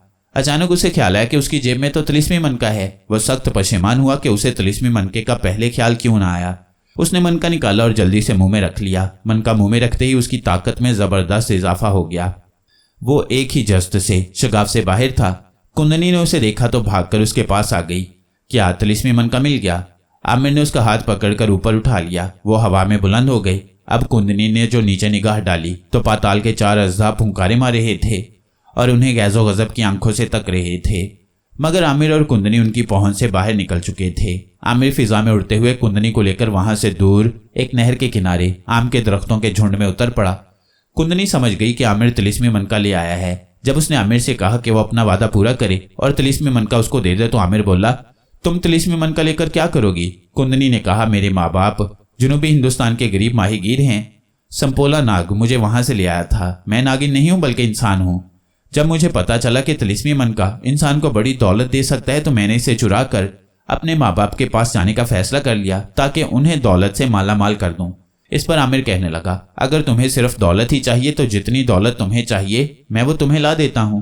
कुंदनी बोली, ठीक है, अगर तुम मुझे ढेर सारी दौलत ला दो तो मैं तिलिस्मी मनका नहीं मांगूंगी, मगर मुझे मेरे माँ बाप के घर भी पहुंचाना होगा। आमिर ने वादा कर लिया। फिर उसे साथ लेकर फिजा में बहुत बुलंदी पर चला गया। उसका रुख जनूबी हिंद की तरफ था। वो 1 मिनट के अंदर अंदर जनूबी हिंद में कुंदनी के गांव पहुंच गया। कुंदनी के माँ बाप कुंदनी को देखकर बड़े खुश हुए। आमिर गैबी हालत में था और कुंदनी के माँ बाप भी उसे नहीं देख सकते थे। कुंदनी उसे एक तरफ ले गई और कहा, अब वादा पूरा करो और मुझे दौलत ला कर दो। आमिर ने कुंदनी को साथ लिया और शहर से बाहर उस इलाके में आ गया जहां पुराने बादशाहों के महलात के खंडर थे। उसने कहा, बादशाहों के पुराने महलात में अक्सर खजाने दफन होते हैं। मैं एक जगह तुम्हें बताऊंगा, तुम वहां निशान लगा देना। ये कहकर आमिर सुनहरी सांप के रूप में आ गया। वो खंडरों में इधर उधर रेंगने लगा। एक जगह उसे जमीन के अंदर से आग की गर्मी महसूस हुई। वो समझ गया कि यहाँ खजाना दबा हुआ है, क्योंकि दौलत असल में एक तरह की आग ही होती है जो अपने मालिक को अपनी आग में जला देती है। आमिर वहां बैठ गया, फिर उठकर परे हट गया और कुंदनी को इशारा किया। ये इशारा उसने अपने सारे हिलाने से किया था। कुंदनी ने उस जगह निशान लगा दिया। फौरन आमिर अपनी असली शक्ल में वापस आ गया। चूंकि तिलिस्मी मनका उसके मुंह में था, इसलिए आमिर एक लड़की की बजाय एक ताकतवर मर्द लग रहा था। उसने निशान वाली जगह खोदनी शुरू कर दी। वहां से एक मर्तबान निकला जो हीरे जवाहरात से भरा हुआ था। आमिर ने वो मर्तबान कुंदनी का हवाले करते हुए कहा, इस मर्तबान में इतनी दौलत है कि तुम्हारी 3 नस्लें भी इसे खत्म नहीं कर सकेंगी। ये मर्तबान अब तुम्हारा है। मुझे इजाजत दो, मुझे अभी बहुत से काम करने हैं। इतना कहकर आमिर ने अपने आप को गायब किया और फिजा में बुलंद होकर पाकिस्तान की तरफ परवाज करने लगा। बहुत जल्द वो अपने प्यारे वतन पाकिस्तान पहुंच गया। अभी वो सरहदी इलाके के एक रेतले मैदान के ऊपर से गुजर रहा था कि उसे अपने कानों में कुछ ऐसी आवाजें सुनाई दी जैसे घर में उसकी अम्मी और डैडी घबराहट में बातें कर रही हों। कुछ दूसरे लोगों की आवाज़ें भी आ रही थीं। आमिर ने अपना रुख घर की तरफ कर लिया। वो 2 मिनट में अपनी मॉडल टाउन वाली कोठी के पीछे उतर पड़ा। यहाँ से वो सीधा कोठी के गेट पर आया तो वहाँ पुलिस की गाड़ी देखकर परेशान हो गया। अंदर पहुंचा तो डैडी और अम्मी सख्त गमज़दा दिखाई दिए। पुलिस इंस्पेक्टर उन्हें तसल्ली दे रहा था। अम्मी ने आमिर को रोते हुए बताया कि शबाना को कोई स्कूल से अगवा करके ले गया है। आमिर ये सुनकर जैसे सख्ते में आ गया। फिर उसने अपने आप को संभाला और मामले पर गौर किया तो इस नतीजे पर पहुंचा कि ये काम सिवाय संपोला नाग राजा के दूसरा कोई नहीं कर सकता। उसने आमिर से तिलिस्मी मनका चुरा ले जाने का बदला लिया है। यकीनन उसे सांप रानी ने बता दिया होगा कि तिलिस्मी मनका आमिर ही चुरा कर ले गया है और कुंदनी रानी उसके साथ मिल गई होगी। जब घर वालों ने बताया कि उन्होंने 2-3 दफा एक स्याह सांप को कोठी के गिर्द चक्कर लगाते देखा है तो आमिर को पक्का यकीन हो गया कि यह सारी साजिश संपोला नाग की इंतकामी कार्रवाई है। मगर वह शबाना को अगवा करके कहाँ ले गया है? वह शबाना को अपने किसी सांप से डसवा कर हलाक कर सकता था, मगर उसने शबाना को अगवा ही किया, शायद इसलिए कि वो उसको यरगमाल बनाकर आमिर से तिलिस्मी मनका वापस लेना चाहता होगा। आमिर ने डैडी और अम्मी को तसल्ली दी और कहा, मैं खुद बहन की तलाश में जाता हूँ। पुलिस इंस्पेक्टर और अम्मी डैडी ने उसे रोकने की कोशिश की, मगर आमिर कैसे रुक सकता था? कोठी से निकलते ही उसने तिलिस्मी मनका मुंह में डाला और गायब होकर फिजा में परवाज कर गया। वह सीधा शहर से बाहर वीराने में उस टीले पर पहुंचा जिसकी दीवार में शगाफ पैदा हुआ था। अभी वह टीले के पास दरख्तों झाड़ियों के दरमियान उतरा ही था कि दीवार एक धमाके से शक हुई और उसमें से अजदा फुंकारता हुआ बाहर निकला। और इससे पहले कि आमिर अपने आप को बचा सकता, अजदे के मुंह से पानी की एक फवार निकलकर आमिर पर पड़ी और वह उसी लम्हे बेहोश होकर गिर पड़ा। इस फवार के पड़ने से आमिर सबको नजर आने लगा था। अजदा ने आमिर को अपने चौड़े जबड़ों में उठाया और शगाफ के अंदर ले गया। कोठरी में संपोला नाग सांप रानी पहले से मौजूद थे। अजदा ने बेहोश आमिर को जमीन पर डाल दिया। सांप रानी ने आमिर की शक्ल देखते ही कहा, नाग राजा, यही वो लड़का है, तिलिस्मी मनका इसके मुंह में होगा। संपोला नाग ने आमिर का मुंह खोला तो तिलिस्मी मनका आमिर के मुंह में एक तरफ गाल के अंदर दबा हुआ था। संपोला नाग ने फौरन तिलिस्मी मनका आमिर के मुंह से निकालकर अपने कब्जे में कर लिया। सांप रानी ने कहा, इसे इसी जगह हलाक कर दो। संपोला नाग मक्कारी से मुस्कुराया, कहने लगा, मैं इसे इतनी जल्दी खत्म नहीं करूंगा, बल्कि एक अजियतनाक मौत मारूंगा। संपोला नाग ने तिलिस्मी मनका अपने मुंह में डाला और वो गायब हो गया। इसके साथ ही आमिर का बेहोश जिस्म भी गायब हो गया। सांप रानी समझ गई कि संपोला बेहोश आमिर को उठाकर ले गया है। ठीक उस वक्त जापान का एक हवाई जहाज पाकिस्तान की फिजाओं में से गुजरता हुआ कराची की तरफ जा रहा था। इस जहाज में ज्यादातर जापानी और यूरोप के मुसाफिर सवार थे। संपोला ने गैबी हालत में ही आमिर के बेहोश जिस्म को जहाज के पिछले हिस्से में खाली सीटों पर डाला और खुद जहाज से बाहर निकल आया। उस वक्त तिलिस्मी मनका संपोला नाग के मुंह में था। उसके पास जबरदस्त तिलिस्मी ताकत थी। जहाज के 2 बड़े जेट इंजन थे जो पूरी ताकत से चल रहे थे। संपोला ने ऊपर से अपना हाथ हथौड़े की तरह मारा। इंजन घड़ घड़ करने लगा और बंद हो गया। जहाज एकदम एक तरफ को झुक गया। मुसाफिरों में चीखो पुकार मच गई। पायलट जहाज को घबराहट के आलम में संभालने की कोशिश करने लगे। संपोला नाग तिलिस्मी मनका लेकर फरार हो चुका था। जापान एयरलाइंस का त्यारा फिजा में एक तरफ को झुका डगमगा रहा था। मुसाफिरों में चीखो पुकार मची हुई थी। एयर होस्टेस मुसाफिरों को चुप कराने की नाकाम कोशिश कर रही थी। जहाज के कप्तान ने कराची एयरपोर्ट को हंगामी हालात का सिग्नल दे दिया था। जहाज का एक इंजन बंद हो चुका था। दूसरे इंजन में भी खराबी पैदा होने लगी थी। इस पर सारे तैयारे का बोझ बढ़ जाने से उसमें से आग के शरारे निकलने लगे थे। आमिर बेहोशी की हालत में जहाज की पिछली खाली सीटों पर पड़ा था। किसी को इतना होश नहीं था कि कोई ये देखता कि ये लड़का कहाँ से आ गया है। जहाज नीचे जा रहा था। जहाज का कप्तान जहाज को एक जगह लाने की सरतोड़ कोशिश कर रहा था। नीचे सिंध के सहराई टीले और गांव नजर आ रहे थे। जहाज को एक झटका लगा। मुसाफिर औरतों की चीखें निकल गईं। इसके साथ ही आमिर को होश आ गया। उसने देखा कि वो एक हवाई जहाज में है और जहाज बुरी तरह डोल रहा है। हर तरफ अफरा तफरी मची हुई है और जहाज किसी भी वक्त क्रैश हो सकता है। आमिर ने आंखें बंद करके सबसे पहले अपने खुदा को याद किया। उसके हुजूर गिड़गिड़ाकर मुसाफिरों की जान की सलामती की दुआ मांगी। अल्लाह से इमदाद तलब की और फिर तसव्वुर में खलाई लड़की स्काला की शक्ल को सामने लाकर कहा, स्काला बहन, अगर तुम हमारी जमीन के आसपास ही किसी सैयारे में हो तो हमारी मदद को पहुंचो। इस दरख्वास्त को आमिर ने 3 बार दोहराया, फिर आंखें खोल दी। जहाज में औरतें बच्चे रो रहे थे, खुदा से दुआएं मांग रहे थे। कुछ औरतें और कमजोर दिल वाले मर्द बेहोश हो चुके थे। जहाज का दूसरा इंजन भी बंद होने वाला था। उस वक्त जहाज का कप्तान जहाज को ग्लाइड करने की कोशिश में था, मगर इतना बड़ा जहाज उसके काबू से निकला जा रहा था। जमीन आहिस्ता आहिस्ता जहाज को अपने साथ टकरा कर पाँच पाँच करने के लिए ऊपर ही ऊपर आ रही थी। अचानक फिजा में एक रोशनी बिजली की तरह चमकी और दूसरे लम्हे आमिर ने स्काला को देखा कि वो जहाज के बाहर बंद जेट इंजन के ऊपर झुकी हुई थी। स्काला को सिवाय आमिर के दूसरा कोई नहीं देख सकता था। आमिर खुदा से जहाज की सलामती की दुआएं मांगने लगा। अचानक जहाज को एक हल्का सा झटका लगा और वह बंद इंजन जोरदार आवाज के साथ दोबारा चल पड़ा। जहाज जो नीचे जा रहा था ऊपर उठने लगा। जहाज के पायलट और मुसाफिरों में खुशी की एक लहर दौड़ गई। इसके साथ ही जहाज के दूसरे इंजन ने भी अपना काम मामूल के मुताबिक शुरू कर दिया। जहाज को पायलट ने ऊपर उठा लिया। मुसाफिरों की जान में जान आ गई। हर एक खुदा का शुक्र अदा कर रहा था। जहाज को पायलट एक खास बुलंदी पर वापस ले आया और वह कराची की तरफ परवाज करने लगा। खलाई लड़की स्काला उस वक्त एक खास खलाई केमिकल के जेर असर थी, जिसकी वजह से वह सिवाय आमिर के किसी दूसरे को नजर नहीं आ रही थी। आमिर को भी वो इसलिए दिखाई दे रही थी कि आमिर पर तिलिस्मी मनके की ताकत का असर अभी बाकी था। आमिर ने खलाई लड़की का शुक्रिया अदा किया और बोला, स्काला बहन, ये खुदा का बड़ा करम हुआ कि तुम हमारे ज़मीनी सियारे के आसपास थीं और तुमने आवाज़ सुन ली। स्काला ने आमिर से पूछा कि वो जहाज में कहाँ जा रहा था और उसका तिलिस्मी मनका उसके पास क्यों नहीं है। आमिर ने उसे सारी कहानी सुना दी। स्काला को आमिर की बहन शबाना के अगवा का बड़ा अफसोस हुआ। कहने लगी, मैं तुम्हारी आवाज़ तो खला में सुन सकती हूँ मगर गैब में रखी हुई चीज़ों को नहीं देख सकती, वरना अभी बता देती कि संपोला नाग तुम्हारी बहन को अगवा करके कहाँ ले गया है। फिर भी उसका सुराग लगाने की कोशिश करेंगे। जहाज में जब फिर से हालात ठीक हो गए तो एक एयर होस्टेस ने आमिर को देखा तो दूसरी एयर होस्टेस से कहा कि ये लड़का कौन है, इसको पहले जहाज में नहीं देखा। दोनों आमिर के पास आ गईं। स्काला उन्हें नजर नहीं आ रही थी। एयर होस्टेस ने आमिर से पूछा, तुम कहाँ से जहाज में सवार हुए हो? आमिर ने यूं ही कह दिया, लाहौर से जहाज में सवार हुआ हूँ। उसको तो मालूम ही नहीं था कि ये जहाज जापान से आ रहा है और लाहौर एयरपोर्ट पर रुका ही नहीं था। दूसरी एयर होस्टेस कहने लगी, मगर ये जहाज तो लाहौर एयरपोर्ट पर नहीं उतरा, फिर तुम इस पर कैसे सवार हो गए? आमिर कुछ घबरा सा गया। स्काला मुस्कुरा रही थी।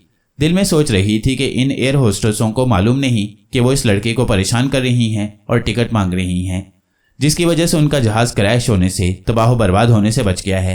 एयर होस्टेस ने कानून के मुताबिक जहाज के कप्तान को इतला कर दी कि एक लड़का जहाज में बगैर टिकट के सफर कर रहा है। जहाज का कप्तान पहले तो घबराया कि कहीं ये कोई हाईजैकर ना हो, फिर संभल कर तेज तेज कदम चलता आमिर के पास आया और उसे पूछगिछ शुरू कर दी। जाहिर है आमिर उसे कोई तसल्ली बख्श जवाब ना दे सका। जहाज के कप्तान ने इशारा किया। उस वक्त जहाज के अमले के 2-4 आदमियों ने आमिर को पकड़कर वहीं दबोच लिया और उसके हाथ पीछे बांध डाले। आमिर के होंठों से बेख्तियार निकल गया, स्काला बहन, तुम खड़ी क्यों हंस रही हो? मेरी मदद करो। Air hostess.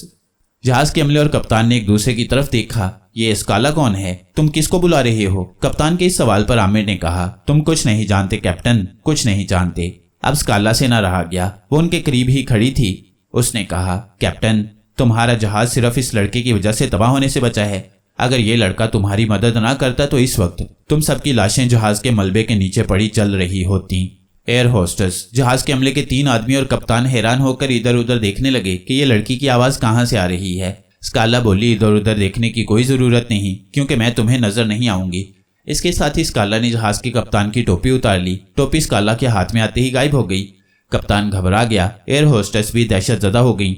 जिन आदमियों ने आमिर को पकड़ रखा था वो डर गए। स्काला ने कहा, इस लड़के के हाथ खोलकर इसे इज्जत और एहतराम से खाली सीट पर बिठाओ, इसे कोका कोला पिलाओ, इसकी खिदमत करो, क्योंकि इसकी वजह से तुम्हारे जहाज का बंद इंजन दोबारा स्टार्ट हुआ है। इससे ज्यादा मैं तुम्हें कुछ नहीं बता सकती।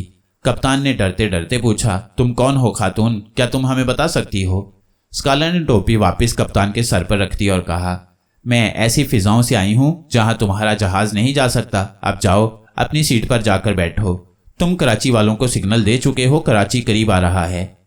कप्तान तेजी से कॉकपिट की तरफ दौड़ा। जहाज के अमले ने आमिर की रस्सियां खोल दी, उसे मुआफी मांगी, उसे इज्जत से सीट पर बिठाया। एयर होस्टेस फौरन उसके लिए सैंडविचेस और कोका कोला ले आई, लेकिन वो दिल में इस ख्याल से सहमी हुई जरूर थी कि उनके करीब ही एक गैबी लड़की भी मौजूद है। आमिर ने उनका शुक्रिया अदा किया तो एक एयर होस्टेस ने पूछ ही लिया, भाई तुमने जहाज के बंद इंजन को दोबारा कैसे चला दिया? इसका जवाब स्काला ने यूं दिया, ये अगर तुम्हें बता भी दिया जाए तो तुम्हें कभी यकीन नहीं आएगा, इसलिए बेहतर यही है कि तुम अब जाकर अपना काम करो, जहाज उतरने वाला है। जहाज में ऐलान कर दिया गया कि मुसाफिर बराए मेहरबानी अपनी हिफाजती पेटियां बांध लें, क्योंकि जहाज थोड़ी देर में कराची एयरपोर्ट पर उतरने वाला है। जहाज कराची लैंड कर गया। स्काला और आमिर भी दूसरे मुसाफिरों के साथ एयरपोर्ट से बाहर आ गए। स्काला कहने लगी, अब हमें वापस लाहौर उस मुकाम पर जाना होगा जहां तुम टीले के शगाफ से संपोला नाग की जेर जमीन सल्तनत में दाखिल हुए थे, क्योंकि शबाना को संपोला नाग ने जमीन के नीचे पाताल में ही कैद कर रखा होगा। आमिर ने कहा, हम यहाँ से किसी दूसरे जहाज में वापस लाहौर चले चलते हैं। स्काला मुस्कुराने लगी, तुम ठीक कहते हो। अगर तुम्हारे पास इस वक्त तिलिस्मी मनका होता तो तुम मेरे साथ हवा में उड़कर लाहौर जा सकते थे। चलो चलकर मालूम करते हैं कि लाहौर की फ्लाइट किस वक्त जाएगी। आमिर ने इंक्वायरी से मालूम किया कि लाहौर जाने वाली फ्लाइट शाम 4 बजे रवाना होगी। अभी उसके पास काफी वक्त था। आमिर अपनी बहन के वास्ते परेशान जरूर था, मगर तिलिस्मी मनका उसके पास नहीं था। वो स्काला की मदद के बगैर एक कदम भी नहीं उठा सकता था। स्काला ने भी उसे तसल्ली दी कि वो फिक्र न करे, शबाना का सुराग लगाने के बाद हम उसे जरूर संपोला की कैद से रिहा करवा लेंगे। लेकिन अभी फ्लाइट में 6 घंटे हैं, चलो समुंदर की सैर करते हैं। आमिर बहन की वजह से उदास था, कहने लगा, सैर करने को जी नहीं चाहता स्काला बहन। स्काला ने कहा, घबराने से कुछ नहीं होगा आमिर, मुझे लाहौर पहुंच लेने दो, खुदा ने चाहा तो सब ठीक हो जाएगा। आमिर ने तशवीश का इजहार करते हुए कहा, इतनी देर में संपोला नाग कहीं मेरी बहन को हलाक न कर डाले। स्काला बोली, अगर उसने शबाना को हलाक ही करना होता तो वो उसे अगवा करके न ले जाता। वो बड़ी आसानी से उसे तुम्हारी कोठी में ही हलाक कर सकता था। तो फिर उसने मेरी बहन को किस लिए अगवा किया है? आमिर ने गुस्से के साथ पूछा। स्काला ने आमिर के कंधे पर हाथ रखकर कहा, वो तुम्हें और तुम्हारी बहन को अजियत देकर तुमसे तिलिस्मी मनका वापस ले जाने का इंतकाम ले रहा है। तुम इस सांप मखलूक की जहनियत को नहीं समझ सकते। ये बदला जरूर लेती है। वो शबाना को सारी उम्र अपनी कैद में रखकर तुम्हें सारी जिंदगी के लिए परेशान देखना चाहता है। उसे मार डालने से तो तुम्हें सब्र आ जाएगा और तुम्हें मार डालने से तुम्हारी बहन को सब्र आ जाएगा। अब तुम्हारे दिमाग में कुछ आया? हाँ, आमिर ने बेदिली से कहा और चुप हो गया। आमिर ने स्काला को मारिया के बारे में बताया था। स्काला को अचानक एक ख्याल आ गया। उसने आमिर से पूछा, तुमने कहा था कि मारिया ने तुम्हें इतनी ताकत दी थी कि तुम आंखें बंद करके उसका तस्वुर जहन में लाकर सीने पर हाथ रखकर गायब हो सकते हो। तुम ऐसा करके क्यों नहीं देखते? हो सकता है तुम भी मेरी तरह गायब हो जाओ, फिर हम 2 मिनट में लाहौर पहुंच जाएंगे। आमिर ने कहा, मैंने बाद में 2-3 बार ऐसा करने की कोशिश की थी, मगर कामयाब नहीं हो सका था, क्योंकि मारिया की ताकत का असर खत्म हो गया है। उसने मुझे कहा भी था कि यह ताकत किसी भी वक्त खत्म हो सकती है। तुम एक बार कोशिश करके तो देखो, कोशिश करने में क्या हर्ज है? आमिर बोला, तुम कहती हो तो एक बार फिर कोशिश करके देख लेता हूँ। इतना कहकर आमिर ने आंखें बंद कर ली, मारिया की शक्ल का तस्वुर किया और सीने पर हाथ रखकर उसे याद किया। उसने दिल ही दिल में 2-3 बार मारिया को आवाज दी, मगर वो गायब ना हो सका। उसने आंखें खोल दी और बोला, मैंने कहा था ना, मारिया की दी हुई ताकत का असर खत्म हो चुका है। एयरपोर्ट के टर्मिनल से निकलकर चलते चलते वो एक बैंक के करीब पहुंचे तो स्काला ने आमिर को रुकने के लिए कहा। आमिर ठहर गया। उसने पूछा, क्या बात है स्काला बहन? स्काला ने कहा, मुझे लोगों पर कुछ शक हो रहा है, ये जो कार में से निकल रहे हैं। आमिर ने देखा कि बैंक के सामने एक पुरानी गाड़ी आकर रुकी। उसमें से 3 आदमी निकले, जिनमें से एक के हाथ में चमड़े का बड़ा ब्रीफकेस था। वो तेज तेज कदमों से चलते बैंक में दाखिल हो गए। एक आदमी बैंक के गेट पर पहरा देते बंदूक वाले चौकीदार के पास खड़ा हो गया। बैंक में कारोबार हो रहा था। लोग चेक वगैरह कैश करवा रहे थे। कैशियर के करीब ही नोटों से भरा हुआ संदूक पड़ा था। ये तीनों असल में गैर मुल्की तकरीबकार थे, जिनका काम पाकिस्तान के बैंकों में डाके डालकर अफरा तफरी फैलाना, इक्तसादी बेयकीनी की हालत पैदा करना और मुल्की मईशत और कारोबार को नुकसान पहुंचाना था।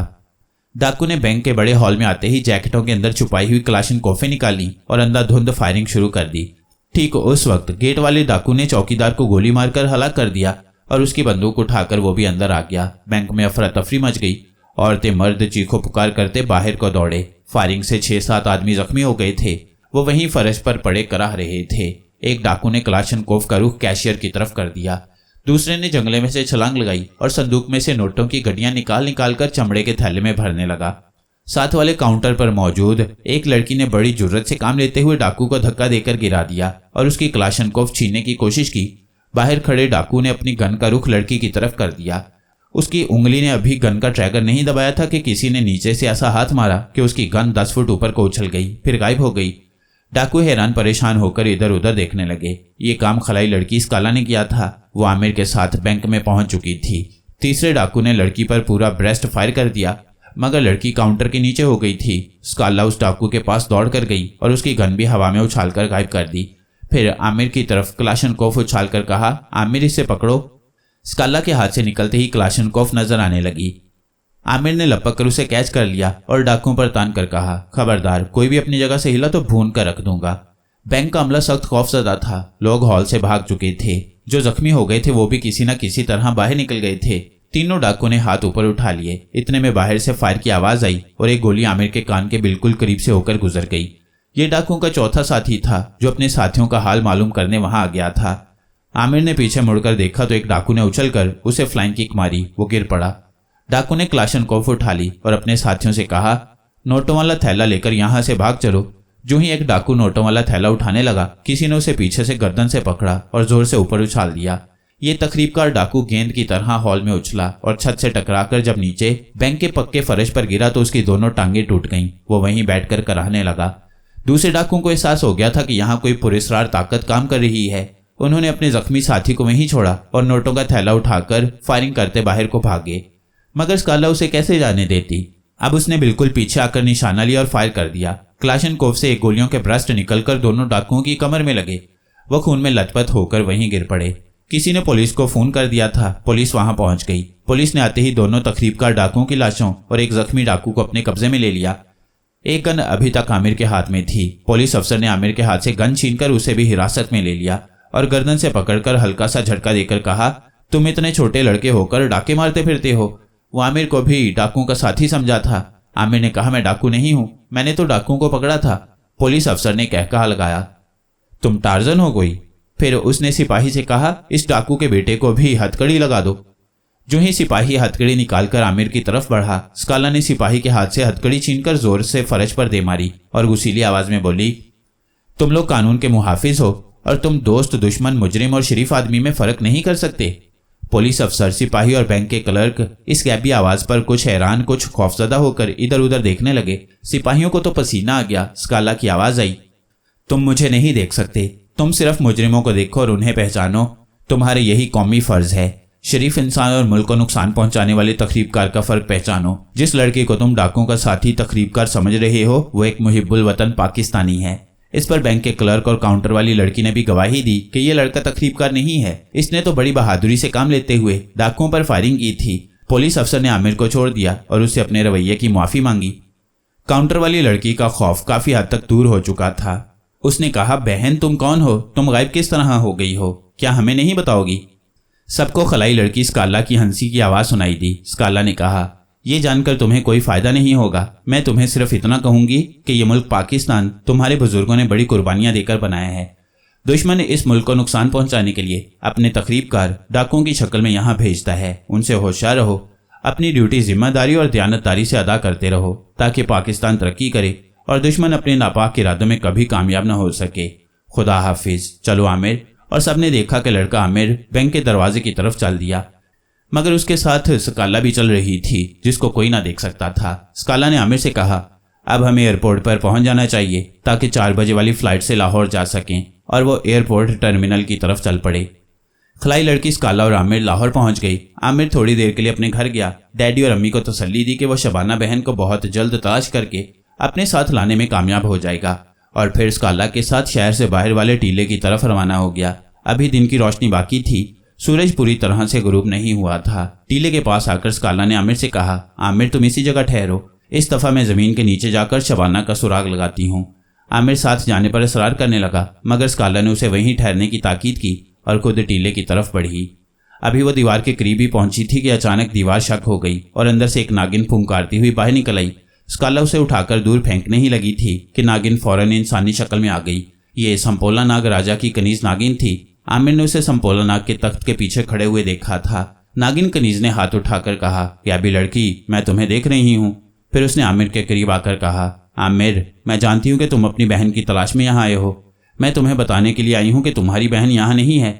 स्काला बड़ी हैरान हुई कि ये नौजवान सी दुबली पतली नागिन लड़की ने उसे कैसे देख लिया। वो भी आमिर के पास आ गई। आमिर ने नागिन कनीज को पहचान लिया था। उसने पूछा, क्या मेरी बहन जिंदा है? नागिन कनीज ने कहा, यह मैं यकीन से नहीं कह सकती, लेकिन मुझे इतना जरूर मालूम है कि तुम्हारी बहन को संपोला नाग कहाँ ले गया था। मुझे जल्दी से बताओ बहन, आमिर ने बेताबी से कहा। नागिन कनीज कहने लगी, भाई मैं तुम्हें वहां जाने का मशवरा नहीं दूंगी, क्योंकि वो ऐसी जगह है कि जहां तुम्हारी दुनिया का कोई आदमी नहीं जा सकता। अगर कभी कोई किस्मत का मारा उधर चला भी गया है तो फिर जिंदा वापस नहीं आया। इसलिए बेहतर यही है कि तुम अपनी जान खतरे में ना डालो।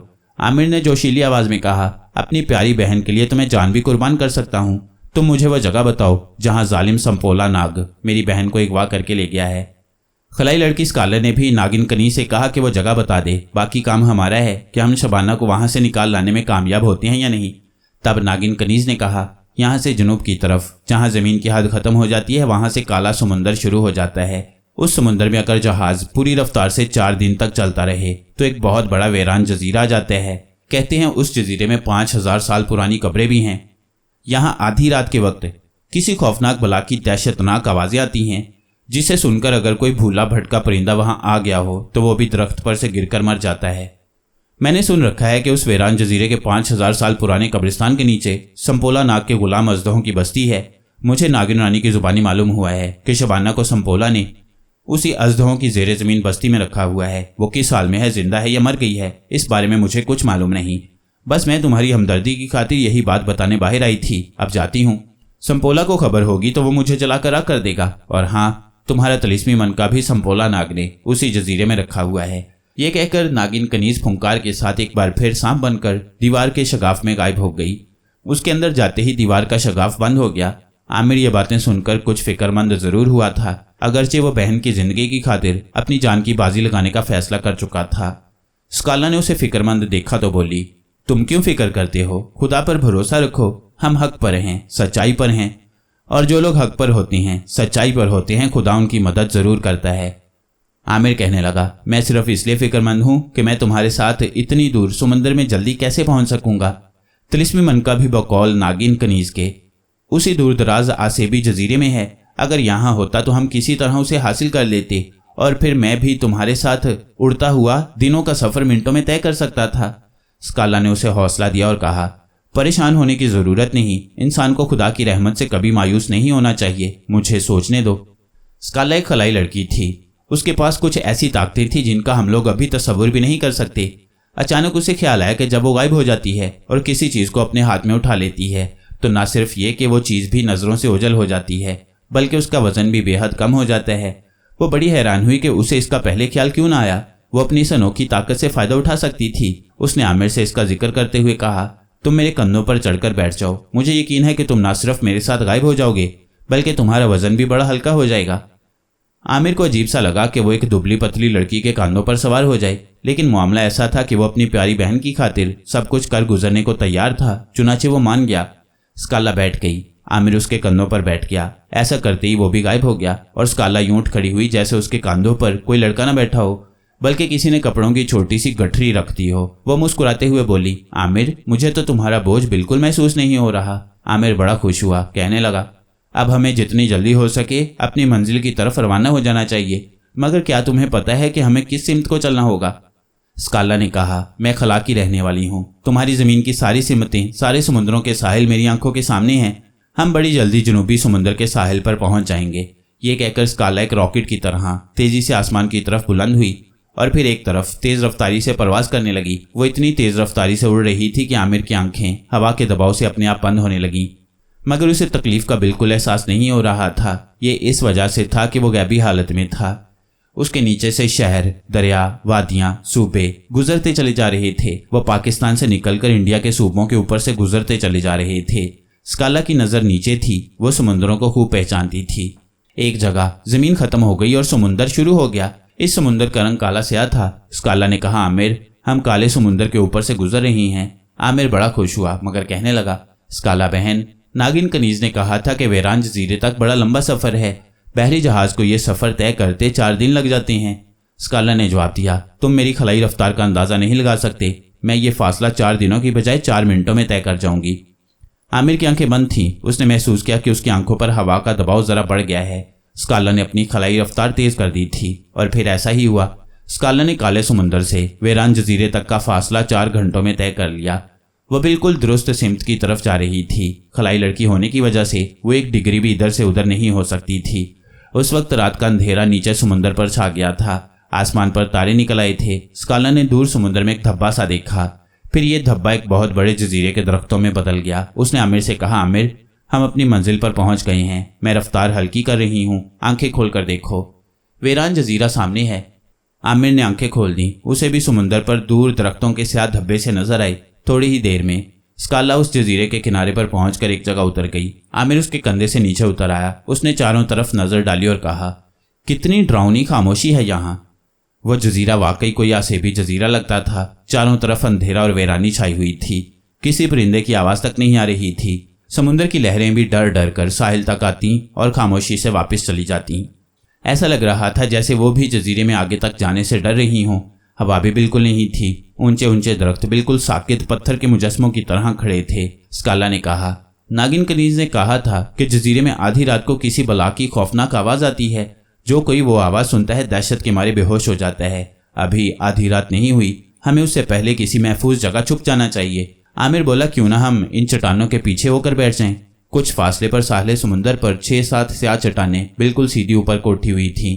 वो वहां एक चट्टान के पीछे छुपकर बैठ गई। स्काला ने कहा, मैं गैबी हालत में हूँ। वैसे भी तुम्हारी दुनिया की कोई चीज मुझे नुकसान नहीं पहुंचा सकती। मैं जजीरे का एक जायजा लेने जाती हूँ, तुम इसी जगह रहना, यहाँ से कहीं मत जाना। और स्काला चट्टानों के पीछे से निकलकर दरख्तों में आ गई। यहाँ उसने महसूस किया कि फिजा में वाकई मौत से भी ज्यादा दहशतनाक खामोशी थी। ये दरख्त भी शायद आसेबी दरख्त थे। वो उनके करीब से गुजरते हुए महसूस कर रही थी जैसे दरख्त हल्की हल्की आहें भर रहे हों। जमीन ऊंची नीची थी। वो दरख्तों से बाहर निकली तो सामने दाएं बाएं ऊंचे नीचे स्याह टीले देखे। वो उड़कर उनके दरमियान आ गई। यहाँ ढलान में एक जगह बिल्कुल किसी टूटे हुए प्याले की तरह बनी हुई थी। यहाँ चारों तरफ बड़े घने दरख्त थे। स्काला इन दरख्तों के दरमियान आकर खामोशी से खड़ी हो गई। उसे किसी की सरगोशी सुनाई दी, जैसे किसी ने आहिस्ता से किसी को कुछ कहा हो या जैसे किसी ने धीमा सा लंबा गहरा सांस लिया हो। स्काला ने गौर से अंधेरे में देखा। ये कब्रिस्तान था जिसके बारे में नागिन कनीज ने कहा था कि जजीरे में कब्रिस्तान है जहाँ 5-5 हजार साल की पुरानी कब्रें हैं। सांस लेने की आवाज़ बराबर आ रही थी। स्काला आवाज़ की तरफ बढ़ी। ये आवाज़ एक पुरानी कब्र से आ रही थी। स्काला ने कब्र को झुककर देखा। ये पत्थरों से बनाई गई कब्र थी जिसके ऊपर से कई पत्थर उखड़ चुके थे। सांस लेने की आवाज़ उसी कब्र में से निकल रही थी। स्काला ने कब्र के ऊपर से पत्थर हटाए तो नीचे एक इंसानी पिंजर दिखाई दिया जिसकी खोपड़ी पर एक सांप कुंडल मारे बैठा था। खलाई लड़की होने की वजह से स्काला अंधेरे में भी देख लेती थी। सांप ने फन भी उठा रखा था। खोपड़ी सांस ले रही थी। सांप टिकटिकी बांधे स्काला को तक रहा था। अचानक खोपड़ी के जबड़े की हड्डी ऊपर नीचे हिली और मरने वाले की धीमी आवाज सुनाई दी, स्काला, शबाना की जान खतरे में है। संपोला नाग उसे आज आधी रात के बाद शीश नाग पर कुर्बान करने वाला है। स्काला ने पूछा, शबाना कहाँ है? खोपड़ी कुछ देर सांस लेती रही। फिर मुर्दे ने कहा, मेरी कब्र के पास चबूतरे की दीवार में पत्थर की मेहराबी सिल नजर आएगी। उस पर हाथ लगाओगी तो वो सिल एक तरफ हट जाएगी। नीचे सीढ़ी उतरती है। वह तुम्हें शीश नाग के उस खूनी मंदिर में ले जाएगी जहां आज रात शबाना को काले सांप से डसवा कर शीश नाग पर कुर्बान कर दिया जाएगा। स्काला ने कहा, इस वक्त शबाना कहाँ है? क्या हम इस वक्त उसे निकाल कर नहीं ले जा सकते? मुर्दे ने कहा, यह नामुमकिन है। जहां शबाना कैद है वहां 4 अजदे पहरा दे रही हैं। उनके मुंह से हर वक्त शोले निकलते रहते हैं। ये वो शोले हैं कि तुम्हें भी भस्म कर डालेंगे। सिर्फ उस वक्त तुम शबाना को भगाकर ले जाने की कोशिश कर सकती हो जब वह जुलूस की शक्ल में कुर्बान करने के वास्ते उसे ला रही हो। मगर चबूतरे वाले शगाफ को याद रखना, तुम्हें उस रास्ते से वापस आना होगा। जमीन के अंदर से बाहर निकलने का दूसरा कोई रास्ता नहीं है। स्काला को जमीन हिलती हुई महसूस हुई। वो समझी जल्जला आया है।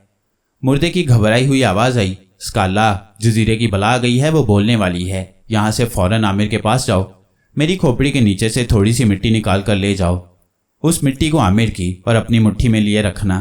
फिर तुम पर जजीरे की बला की भयानक आवाज का कोई असर नहीं पड़ेगा। जल्दी करो। स्काला ने मुर्दे की खोपड़ी के नीचे से थोड़ी सी मिट्टी निकाली और तेजी से हवा में परवास करती हुई आमिर के पास पहुंच गई। जाते ही उसको थोड़ी सी कब्र की मिट्टी देकर कहा, इसे अपनी मुट्ठी में पकड़ कर रखो। आमिर घबराया हुआ था, जल्जला आ रहा है। स्काला ने कहा, नहीं, ये जल्जला नहीं है, आधी रात की बला रही है। मगर जब तक ये मिट्टी तुम्हारी और मेरी मुट्ठी में है हमें कोई नुकसान नहीं पहुंचेगा। अचानक वीरान जजीरे की खामोश फिजा एक अजीबोगरीब किस्म की डरावनी चीख से गूंज उठी। ये चीख इतनी हैबतनाक, इतनी डरावनी, इतनी दहशत वाली थी कि चट्टानें और जजीरे के दरख्त भी थर थर कांपने लगे। स्काला ने आमिर के कंधे पर हाथ रख दिया। घबराना नहीं आमिर, अल्लाह पर भरोसा रखो, यह बला गुजर जाएगी। रात के सन्नाटे में खौफनाक बला की भयानक डरावनी आवाज कुछ देर तक गूंजती रही। फिर वही गहरी खामोशी छा गई। अब स्काला ने आमिर को शबाना के बारे में वो सब कुछ बता दिया जो कब्र वाले मुर्दे की खोपड़ी ने उसे बताया था। आमिर तो परेशान हो गया। कहने लगा, स्काला प्लीज, हम अभी चलते हैं, कहीं वो जालिम मेरी बहन को शीश नाग पर कुर्बान न कर दें। स्काला ने आमिर को साथ लिया और कब्रिस्तान में मुर्दे की कब्र के पीछे जो चबूतरा था वहां आ गई। चबूतरे की दीवार पर एक जगह मेहराबी शक्ल की पत्थर की एक सिल लगी हुई थी। स्काला ने उस पर अपना पंजा लगा दिया। हल्की सी आवाज के साथ सिल एक तरफ को सरक गई। नीचे तारीकी में पत्थर की सीढ़ियां उतरती दिखाई दी। स्काला और आमिर सीढ़ियां उतरने लगे। आमिर पीछे था और उसने स्काला के कंधे पर हाथ रखा हुआ था। क्योंकि अंधेरा इस कदर गहरा था कि सिर्फ स्काला ही देख सकती थी। ना जाने कितनी सीढ़ियां उतरने के बाद वो एक तालान में पहुंच गए। अब उन्हें लोगों की और सांपों की फुंकारों की हल्की हल्की भिनभिनाहटें सी महसूस होने लगी थी। स्काला ने आमिर से कहा, आमिर तुम सबको नजर आ जाओगी, इसलिए तुम इसी जगह ठहरो, मैं आगे जाती हूँ। आमिर ने कहा, नहीं, मैं तुम्हारे साथ जाऊंगा। मैं अपनी बहन को बचाने आया हूँ, यहाँ छुपकर बैठने के लिए नहीं आया। मुझे अपनी जान की परवाह नहीं। स्काला ने आमिर को मजबूर ना किया। वो जानती थी कि बहन भाई की जो मोहब्बत होती है उसका मुकाबला कोई नहीं कर सकता। फिर भी उसने आमिर को अपने पीछे रखा और हदायत कर दी कि अगर कोई खतरा हो तो फौरन मेरे कांधों पर सवार हो जाना, इस तरह तुम भी गायब हो जाओगे।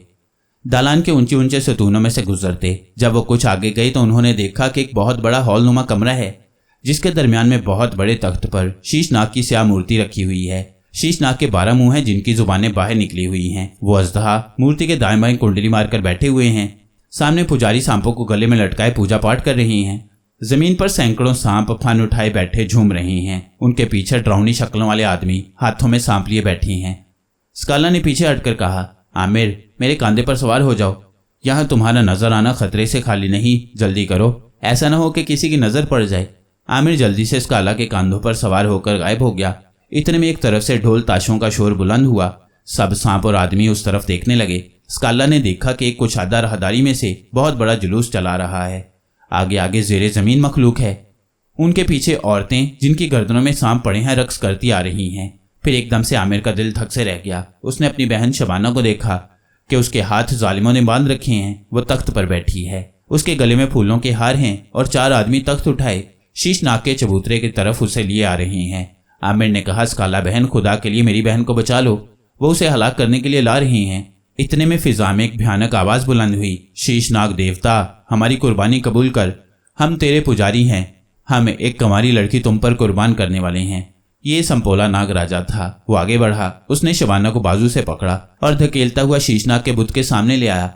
शबाना उस वक्त खौफजदा थी कि उसके हलक से आवाज तक नहीं निकल रही थी। वो फटी फटी आंखों से सबको तक रही थी। उसका रंग पीला पड़ चुका था। इतने में पुजारी ने एक तरफ इशारा किया। एक आदमी ने पटारी उसके आगे लाकर रख दी। पुजारी ने पटारी का ढक्कन खोला तो उसके अंदर से फुंकारता हुआ एक स्याह सांप फन लहराता बाहर निकल आया। आमिर से ना रहा गया। उसने स्काला के कंधे से छलांग लगाई और शबाना मैं आ गया हूं कहता उसकी तरफ बढ़ा। स्काला के कंधे से अलग होते ही वह सबको नजर आने लगा। शबाना ने भाई को आते देखा तो उसकी ताकत भी वापस आ गई। वो चीख मारकर बोली, आमिर भाई। संपोला नाग ने आमिर को देखा तो गजबनाक आवाज में बोला, इसके भाई को भी शीशनाग पर कुर्बान कर दो, पकड़ लो इसको भी। ड्राउनी शक्ल वाले आदमियों ने आमिर को भी पकड़ लिया और उसे खींचते हुए कुर्बानी के चबूतरे की तरफ आ गए। अब स्काला की बारी थी। वो इससे ज्यादा बर्दाश्त नहीं कर सकती थी। ये आमिर और उसकी बहन की मौत और जिंदगी का सवाल था। स्काला ने अपनी खलाई ताकत से काम लेते हुए अपना हाथ गुस्से से ऊपर उठा लिया। उसके हाथ में से सुरख शुआ निकलकर पटारी वाले सांप पर पड़ी। सांप को एकदम आग लग गई और वह जल गया। संपोला नाग ने जिधर से सुरख रोशनी आई थी उधर देखा। उसने खलाई लड़की स्काला को देख लिया। उसके पास इतनी ताकत थी कि वो गैबी लड़की को देख सकता। उस वक्त संपोला नाग ने अपनी गर्दन से एक खास सांप उतारा और जोर से स्काला की तरफ उछाल दिया। सांप सीधा स्काला के जिस्म पर आकर लगा। सांप का जिस्म अंगारे की तरह गर्म था। स्काला को यूं लगा जैसे उसके सारे बदन में आग लग गई है। वो गिर पड़ी। संपोला नाग दौड़कर स्काला के पास आया। उसने स्काला को गर्दन से पकड़कर उठाया और एक भयानक फुंकार उसके चेहरे पर मारी। स्काला के चेहरे पर फुंकार पड़ते ही वो पत्थर का बुत बन गया। सबने संपोला नाग राजा के हक में खुशी के नारे लगाए। संपोला नाग ने चिल्लाकर कहा, दूसरा सांप लाओ, इन दोनों बहन भाई को शीशनाग पर कुर्बान कर दो। पुजारी ने फौरन दूसरी पटारी का ढकना उठा दिया। उसमें से सब्ज रंग का बेहद जहरीला सांप फुंकारता हुआ उछलकर बाहर आ गया। शबाना की चीख निकल गई। वो भाई को बचाने के लिए उसके आगे आ गई। सबज सांप ने फन उठाया। उसकी जुबान बार बार लहरा रही थी। वो आहिस्ता आहिस्ता आमिर और शबाना की तरफ रेंग रहा था। आमिर ने आंखें बंद करके खुदा को याद किया। ऐन उस वक्त जोर से बिजली कड़की। इतनी रोशनी हुई कि सबज सांप भी चकाचौंध होकर वहीं रुक गया। सबकी नजरें एक तरफ को उठ गईं। आमिर ने भी अपनी निगाह ऊपर उठाई। तेज रोशनी और बिजली की कड़क में नागिन देवी सर पर मुकद्दस सुनहरी सांप का ताज पहने नमूदार हुई। आमिर ने उसे फौरन पहचान लिया। ये वही नागिन देवी थी जिसने आमिर को तिलिस्मी मनका दिया था। नागिन देवी को देखते ही सारे सांप सजदे में गिर गए। अजदा अपनी फुंकारें भूल गई। पुजारी हाथ बांधकर खड़ा हो गया। नागिन देवी के चेहरे पर तेज रोशनी थी। उसने पुजारी को हुक्म दिया, इन बहन भाई को छोड़ दो।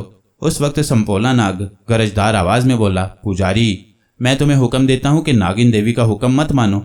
ये बहन भाई शीशनाग पर जरूर कुर्बान किए जाएंगे। पुजारी ने नागिन देवी की तरफ सहमी हुई आंखों से देखा।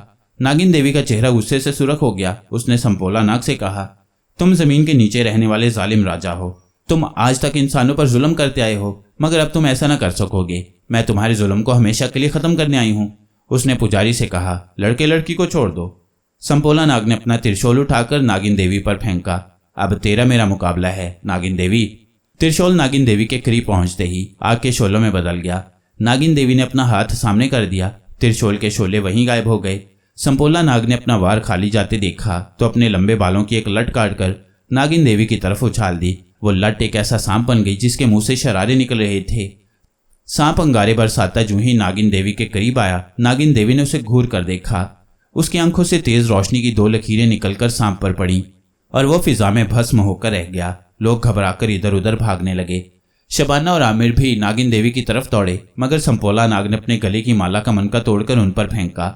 मनका शबाना और आमिर के सामने गिरा और गिरते ही 7 मुंह वाले सांप की शक्ल इख्तियार कर गया और आमिर पर फुंकारता हुआ झपटा ही था कि नागिन देवी ने अपने सर पर बैठे मुकद्दस सुनहरी सांप को इशारा किया। सुनहरी सांप बिजली की तरह नागिन देवी के सर पर से उछलकर आमिर और शबाना के पास पहुंचा और 7 मुंह वाले सांप की गर्दन पर डस दिया। 7 मुंह वाला सांप भाप बनकर उड़ गया। संपोला नाग ने आखिरी हरबा इस्तेमाल किया और खुद एक अजदा में बदल गया। उसके मुंह से ऐसी आवाज निकली जैसे कोई पहाड़ फट गया हो और नागिन देवी पर झपटा। उसको अपने कुंडल में लपेट लिया। आमिर और शबाना का रंग उड़ गया, मगर नागिन देवी के पास भी बहुत ताकत थी। वो सांप बनकर अजदा के कुंडल से निकल गई। अजदा ने नागिन देवी को सांस के जरिए अपने हलक में खींचना चाहा, मगर नागिन देवी बिजली के कड़ाके की आवाज के साथ इंसानी शक्ल में वापस आई। अब उसके हाथ में एक नेजा था जिसमें से कड़कती हुई बिजलियां निकल रही थीं। नागिन देवी ने पूरी ताकत से नेजा संपोला नाग पर फेंक दिया। नेजा बिजलियां बरसाता, बादलों की गरज, बिजली की कड़क के साथ संपोला नाग के सीने में उतर गया। संपोला नाग की आंखें आग के अंगारे बन गईं, फिर उसका जिस्म सूखी लकड़ी की तरह जल उठा। एक भयानक चीख उसके हलक से निकली। ये उसकी जिंदगी की आखिरी चीख थी। संपोला नाग के मरते ही शीशनाग का बुत अपनी जगह से टूटकर गिर पड़ा। आमिर और शबाना लपक कर नागिन देवी के पास आ गए। आमिर ने कहा, नागिन देवी, हमारी बहन स्काला पत्थर का बुत बन गई है, उसे भी तुम्हारी मदद की जरूरत है। मैं ठीक हूं भैया। स्काला मुस्कुराते हुए उनके पास आ गई। संपोला नाग के मरते ही स्काला पर किया गया तिलिस्म भी अपने आप टूट गया था। नागिन देवी ने जेरे जमीन सांपों की मखलूक को हदायत की कि वो आइंदा कभी शीशनाग की या किसी भी बुत की पूजा न करें, ना उनको कोई कुर्बानी पेश करें। उसने अपनी हथेली खोलकर आमिर को तिलिस्मी मनका दिखाया और कहा, आमिर, तिलिस्मी मनका मेरे पास वापस आ गया है। मैंने ये मनका तुम्हारी ख्वाहिश पर इसलिए दे दिया था कि तुम इसका भी मजा चख लो। अब मैं तुम्हें कहूंगी कि एक सच्चे, नेक और खुदा के सिवा किसी से ना डरने वाले इंसान के अंदर तिलिस्मी मनके से भी ज्यादा ताकत आ जाती है। वो सच्चाई और नेकी की ताकत होती है। उस ताकत का मुकाबला 10,000 तिलिस्मी मनकों की ताकत भी नहीं कर सकती।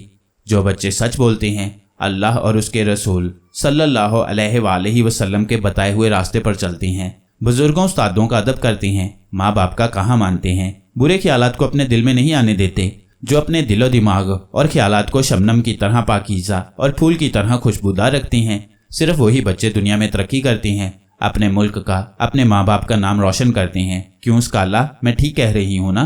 स्काला ने जवाब में कहा, बिल्कुल ठीक कहती हो।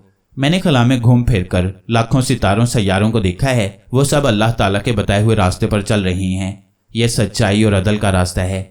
जो सैयारा उस रास्ते से हट जाता है वो खला में शहाबे साकिब की तरह टूट फूट कर शोला बनकर भस्म हो जाता है। इसलिए हम सबको खुदा और उसके नबी पाक सल्लल्लाहु अलैहि वसल्लम के बताए हुए असूलों पर अमल करना चाहिए, ताकि हम जिंदगी में भी कामयाब हों और आखिरत में भी सुरखरू हों, यानी हमें क़यामत के रोज़ शर्मिंदगी ना उठानी पड़े। आमिर और शबाना ने वादा किया कि आइंदा वो इन बातों पर पूरा अमल करेंगे। उसी रात आमिर और शबाना अपने घर वापस आ गए। घर वाले उन्हें देखकर बेहद खुश हुए। सबने शबाना और आमिर को प्यार किया और खुदा का शुक्र अदा किया कि उनके घर की खुशियां लौट आईं। दी एंड।